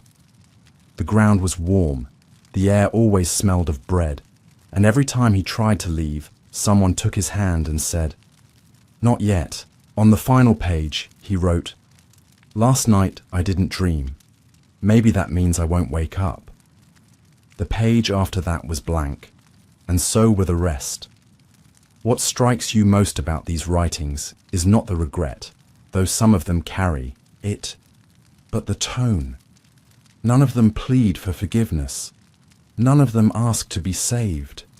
They're quieter than that, almost resigned, as if the writers knew their words wouldn't change their fate, but needed to say them anyway, to release something before the silence took over completely. You've thought about writing your own, not because you believe someone will find it, but because there are things you've never said aloud, things that have lived inside you so long they've become furniture. You don't want to be understood. You just want to be witnessed. But every time you try to begin, you stop, not out of fear, but because you don't know where to start. Do you start with the first time your hand shook? Do you start with the job you didn't finish? Do you start with the name of the person you still dream about? The one who doesn't even know what you became after they left? There's a kind of power in that blank page, a silence that mirrors the one you've spent your life inside. You wonder sometimes if these final writings were meant to be found, or if they were meant to be hidden so well that even discovery would feel like trespass. Maybe they weren't meant for the living at all. Maybe they were a final defiance against being turned into myth. Because when someone finds your blade centuries later, they'll say you were brutal, efficient, a ghost. They'll say you vanished without trace. They won't say that your back ached when you knelt, that you missed your mother's bread, that you once wept behind a stable because you forgot what your own voice sounded like. But if they find your words, if they find a piece of you, written not in blood, but in thought, then maybe they'll know. Not everything, but something. Enough. You found a message once written in the margin of a prayer book, tiny, crooked, as if scratched during the seconds before discovery. It said, "I did this so my brother could live. That's the only reason. That's the only reason." You remember the way your breath caught, not because the words were unfamiliar, but because you could have written them yourself. Not about a brother, but about someone. Someone you saved by becoming what you are. Someone who will never know the price. You don't know what happened to the man who wrote it. You close the book, but it doesn't close you. Because as you sit there, in a room that doesn't know your name, surrounded by silence and dust and the sound of your own breathing, you remember something else. Not a job, not a kill, but a door, a woman's face, a voice that once said, "Be careful," without asking where you were going. And suddenly, the memories are not of blood or blades or names scratched from the world. They're of the one person who waited, and what your absence turned her into. You never told her the truth. Not fully. You told her pieces, small ones, sanded down until they no longer resembled danger. You let her believe the worst thing about your work was the distance, the secrecy, the long nights without sleep. You never told her about the weight of it, the way killing rearranges your bones, the way silence becomes a second skin. You thought you were protecting her, but what you were really doing was disappearing. She never asked, not directly. Maybe she didn't need to. Maybe she already knew. There are things you can't hide, even in quiet. The way your hands shook when she reached for them. The way your eyes didn't quite meet hers after certain nights. The way you touched her like a man trying not to leave fingerprints on something. Delicate. She never begged you to stay, never clung or cried or pleaded. Instead, she became quieter, like a room that learns not to echo. And still, she waited. She waited in doorways, holding a cup of tea gone cold. She waited beside candles that burned too low. She waited behind questions she never asked, knowing the answers would cost more than her peace could afford. She waited like someone who knew the end would come, and yet still hoped it might not. You used to think that waiting was easy, that stillness was simple. But what she did, that daily, deliberate choosing, was the hardest thing of all. Choosing to stay, choosing to share her space with ghosts, choosing to live with someone who came home less whole each time. You watched her change, not all at once, but over months. Her laughter came slower. Her gaze wandered more. She took longer to fall asleep, and when she did, her hand no longer searched for you beneath the blankets. You could feel her pulling back, not out of anger, but out of self-preservation. She was learning how to live beside a man who might vanish without goodbye. You remember once, after a job that had gone worse than usual, she touched your cheek, softly, like she was testing whether you were still real, and said, "You're always colder after you come back." You didn't reply. You didn't know how to, because she wasn't talking about your hands. And now, when you picture her, it's not the early days that come to mind, not the firelight, or the wine, or the half-sleep conversations. It's her standing at the threshold, arms crossed, watching you leave, not with anger, but with resignation, as if she'd already rehearsed your funeral 100 times in her mind and knew it by heart.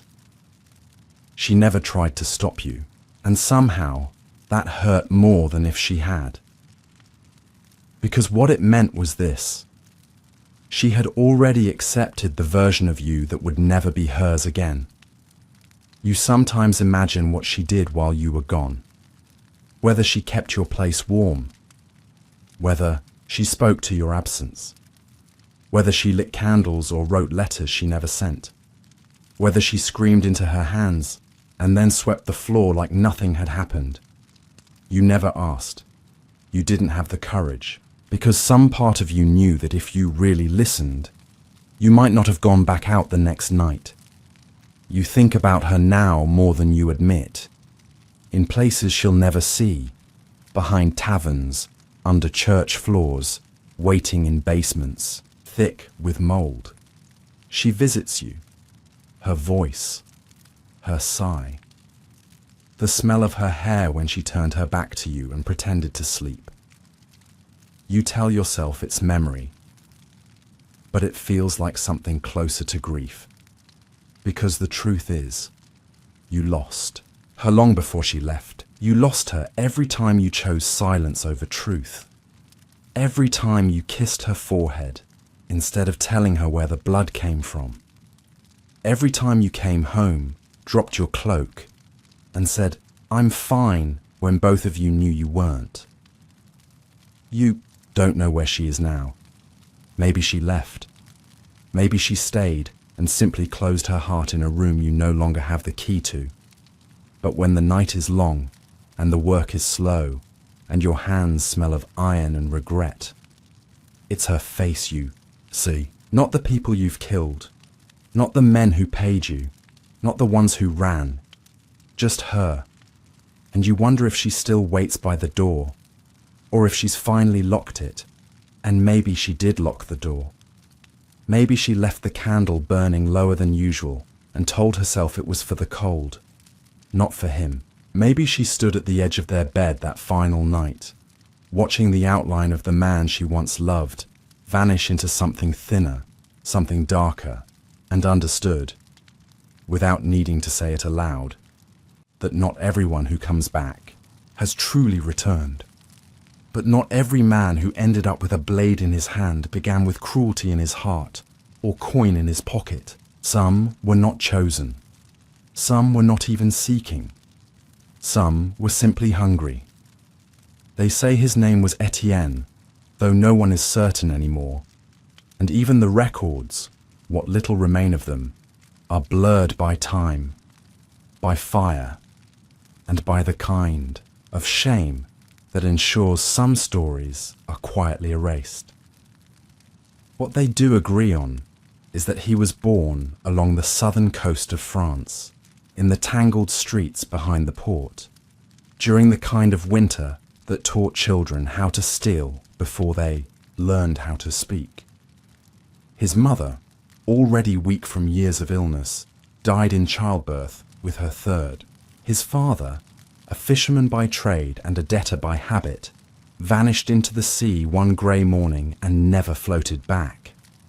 Left with nothing but a younger sister and an aching stomach, Etienne learned early that survival had little to do with strength, and everything to do with being invisible, with knowing when to look away, when to bow your head, and when to reach without being seen.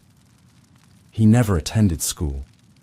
He never held a book, but he learned the alphabet of hardship in alleyways, the vocabulary of hunger in bread lines, the grammar of silence in rooms where even breathing too loudly could earn you a bruise.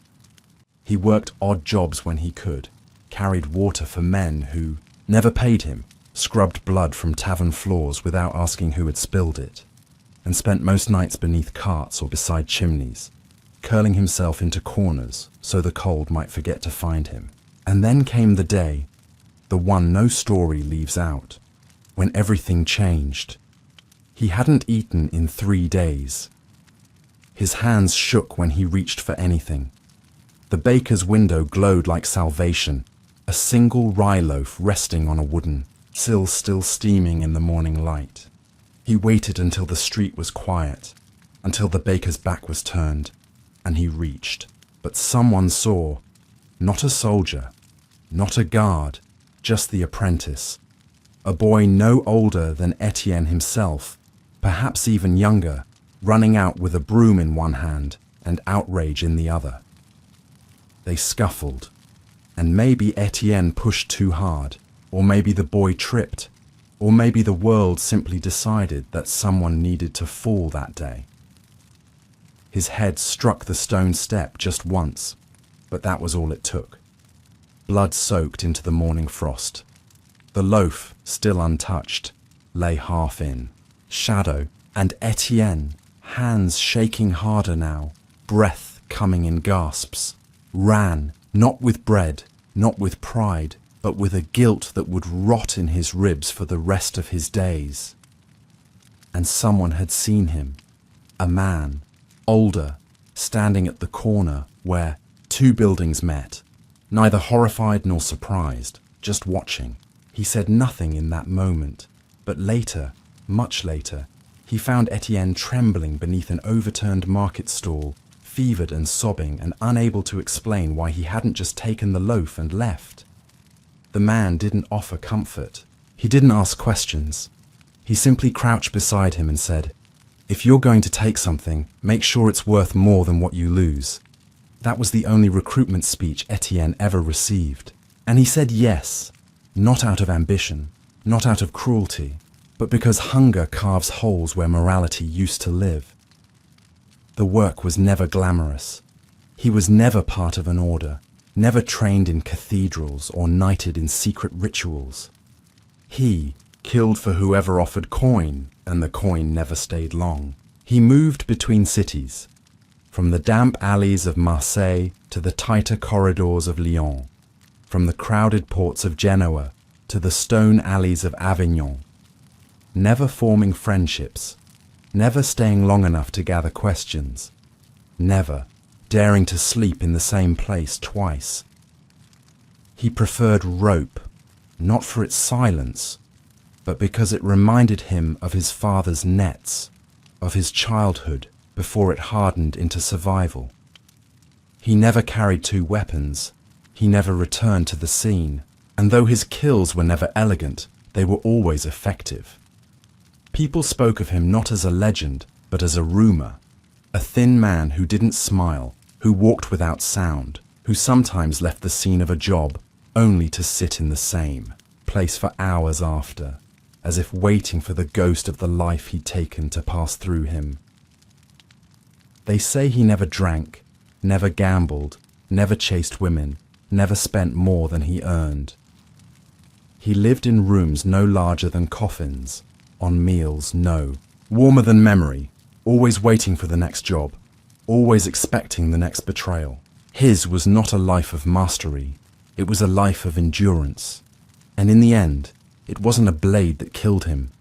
It was winter, the kind of winter that breaks bones with its silence, that sneaks in through layered clothes and boils lungs from the inside. They found him curled beneath a broken cart near a half-frozen river, his hands frost-bitten, his lips cracked, his cloak torn and wrapped tightly around something else. Not coin, not weapons. A child, a girl, no older than 6, pressed against his chest. Alive, breathing, eyes wide with the kind of innocence that refuses to understand why the world is so cruel. She wouldn't say who she was. No one knew where she came from. Some say she was his daughter. Others believe she was the child of someone he couldn't bring himself to kill. But tucked inside his sleeve, damp and fragile and barely legible, was a single piece of folded parchment. It bore no signature, no address, no apology, only 6 words written in shaking script. I took so she could eat. That was all. No confession, no justification, no request for mercy. Just the last truth of a man who was never meant to be remembered, and yet left behind something heavier than a name. Some killers work in alleys, others in corridors where no torch ever reaches.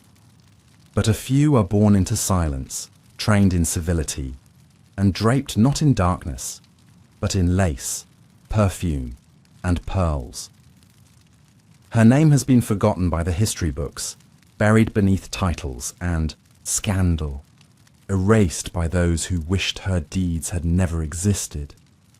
But once, in the gilded courts of a queen who ruled a trembling country, she walked through power like a shadow through fire, silent, precise, and untouchable. They called her Alinea in whispers, though it was never clear whether it was her real name or just the name she allowed. She arrived at court not as a noblewoman, but as a servant's niece, taken in by a cousin of the queen who mistook her stillness for meekness. She spoke little, observed much, and never forgot anything she heard. Not the rhythms of foreign accents, not the soft changes in tone that preceded betrayal, not the rustle of footsteps behind closed doors that others dismissed as wind.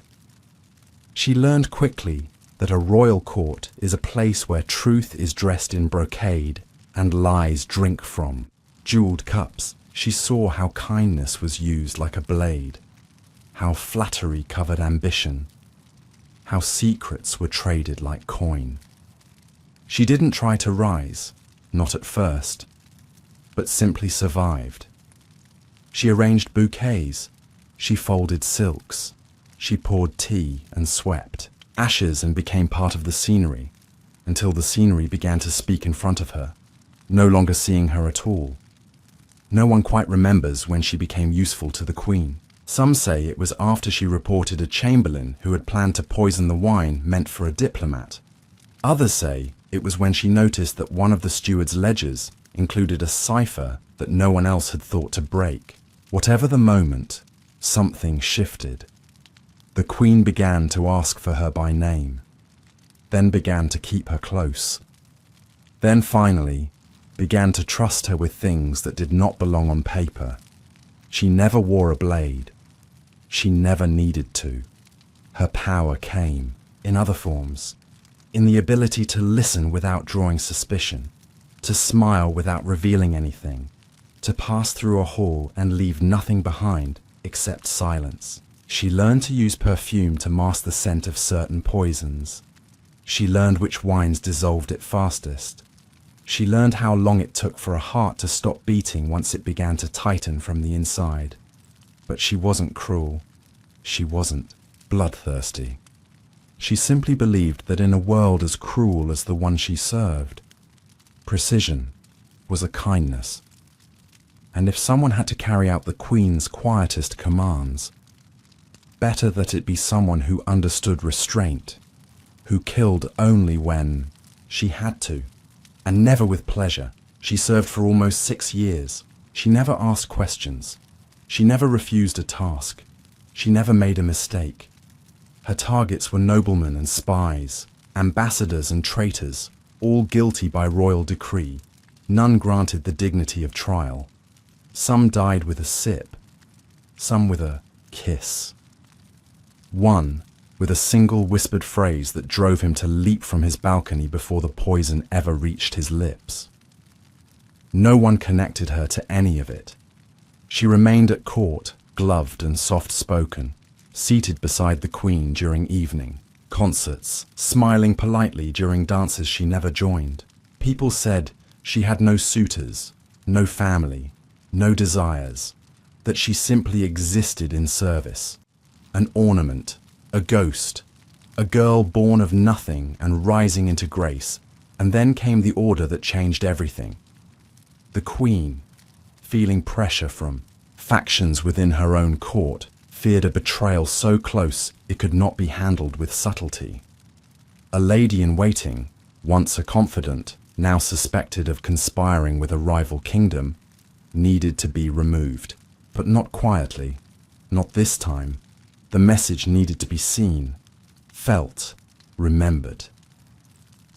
Alinea hesitated. For the first time, she asked a question, not of guilt, not of justice, but of timing. She wanted to wait, to be certain. The Queen said no. The order had already been sealed, the performance already in motion. That night, Alinea slipped a powdered extract into a pot of rouge. A delicate gesture, beautiful in its simplicity, fatal within hours. The lady collapsed during a banquet, her face pale and wet with sweat, her lips still painted in the same poison that had nestled against her skin like a secret. The room erupted. The Queen wept, and Alinea stood behind her, silent as ever. But the cost came later, because the lady, as it turned out, had not been a traitor. She had been loyal, more loyal than most, and her execution had been orchestrated by someone else entirely, someone who used Alinea's skill to eliminate a rival under the mask of patriotic suspicion. And now, Alinea had been used. The Queen distanced herself, slowly, politely. No confrontations, just fewer glances, fewer requests, more silence, until the day arrived when a letter was placed in Alinea's chambers, bearing no seal, no threat, only a sentence. You have served your purpose. She did not run, she did not plead, she did not pack. She simply walked through the marble halls, through the candlelit corridor, past the guards who once nodded to her without knowing why, and she left. No one saw her again. Some say she escaped to a convent in the northern mountains, where the nuns never asked her name and she never raised her voice. Others claim she fled across the sea, reinventing herself in the court of another queen, teaching other girls how to smile while listening, how to kill without guilt. But those who knew better say she died in a quiet room not far from the court she once served. Not by blade, not by rope, but by her own hand, her own poison, her own end. Chosen, measured, executed with the same precision she had once given to so many others. No grave bears her name. No court records mention her by title. Only fragments remain. A handkerchief tucked between the pages of a book. A name scratched faintly into the wood beneath an old vanity. A single phrase, passed from one servant to another.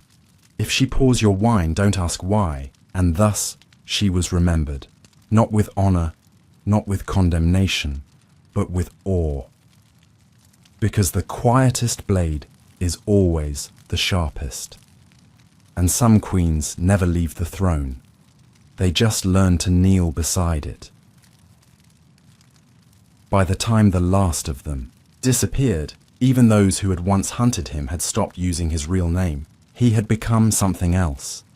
A rumor passed between guards during quiet shifts, a shadow woven into children's warnings, a breath caught in the corner of a prayer whispered too late.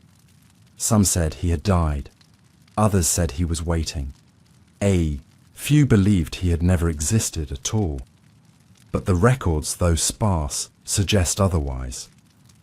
There are ledgers in 2 cities bearing the same signature. A slanted mark, not a name, found beside empty payments and sudden deaths. There are letters intercepted from foreign courts, asking whether the man with the broken thumb and the green cloak still served. There's a painting in a noble's hall, its subject long misidentified, whose eyes bear an unmistakable intensity. The kind of gaze no courtier wears. The kind that only those who have lived too close to death seem to carry. And somewhere in the cathedral archives of a city that refuses to name him, a parchment still survives. Dated, sealed, and signed by a bishop with trembling hands, it reads, "Let no man ask where he went. Let none pursue him. Let silence be his final payment." His story, what little can be pieced together, begins the way many do, with war. Not one of strategy and generals, but of desperation and smoke. A siege that stretched for months, a city starved, families lost, loyalties fractured. He was a boy then, half-starved himself, taken in by soldiers not out of kindness, but because he could crawl through tunnels too small for grown men and report what he saw. His first kill was not sanctioned. It was survival. A guard who caught him stealing, a scuffle in the dark, a stone to the temple, and the realization that silence could be made permanent. They trained him after that, loosely, roughly, not in the art of killing, but in the practice of obedience. He followed orders. He disappeared into places others wouldn't enter. And somewhere between one job and the next, between one city and another, between one name and the one that followed, he ceased to be a boy. He became a function, a blade, without a handle, a man without a face. He never stayed anywhere long. No address, no allies, no footprint. He would arrive, quiet and unnoticed, complete the work without spectacle, and leave before the body was cold. He kept no trophies, spoke to no one he didn't need to, and was paid in silence as much as in coin. What set him apart wasn't the efficiency. It wasn't even the success rate, though no one ever named a target of his who survived. It was the way he walked through his work as if he were not entirely there. No hesitation, no cruelty, no urgency, just movement, as if the world had already ended and he was simply finishing the last chapters. People began to talk, not just about what he did, but about how he did it. That he could vanish into rooms with no exits. That dogs would not bark when he passed. That he could enter a palace surrounded by guards, perform the act, and leave without a single witness. That once, during a thunderstorm, he walked across a flooded courtyard carrying nothing but a small vial and a single apple, and by morning, 2 lords were dead. But the myth never matched the man. Those who saw him, truly saw him, described someone too thin, with a limp he tried to hide, hands that twitched at rest, and a gaze that seemed always fixed on something just behind the person he was speaking to. He was not larger than life. He was smaller, worn, quiet, haunted. And then, one day, he was simply gone. No final job, no body, no note, no blood. His last payment was never collected. His last contact never heard from again. The safe house he was meant to visit still had bread on the table, unmolded, untouched. For a time, people waited. Then they guessed. Then they invented. Some say he fled north, shaved his head, took the robe, and now rings the bells of a monastery where no one asks questions and no one remembers names. Others believe he returned to the city of his birth, bought a small boat, and lives among the fishermen, silent, invisible, finally at peace with hands that no longer tremble. And there are those who say he died in the forest outside a town. He never reached, struck not by a blade but by something simpler, hunger, infection, time. But the stories didn't end, because after he vanished, strange things began to happen. A corrupt magistrate drowned in his own wine cellar with the door locked from the inside. A foreign diplomat fell ill after touching only a single goblet, one that hadn't been seen on the table until the moment before he raised it. A general's horse bolted during a public speech, throwing him into the river, where he was found bound at the ankles. No one was seen, no one was blamed, but the marks were familiar. Each time, someone would whisper, "He's not dead, just waiting." And that's the version of the story that endures. Not the one in the ledgers, not the one in the letters, not the one in the silence he left behind, but the one that insists some people never truly leave. They become legend, not because they were larger than life, but because they lived so small, so hidden, that they could never be erased. Now, when the rain falls heavy on old rooftops and the streets shine with lantern light, some still swear they see a figure moving just ahead of them, one who turns the corner too quickly, who leaves no footsteps behind, who smells faintly of ash and cedar, and in that moment, whether they believe or not, they walk faster, they speak softer, they remember that not every shadow is empty, because some assassins don't die, they vanish, and in vanishing, they become something worse, they become possibility.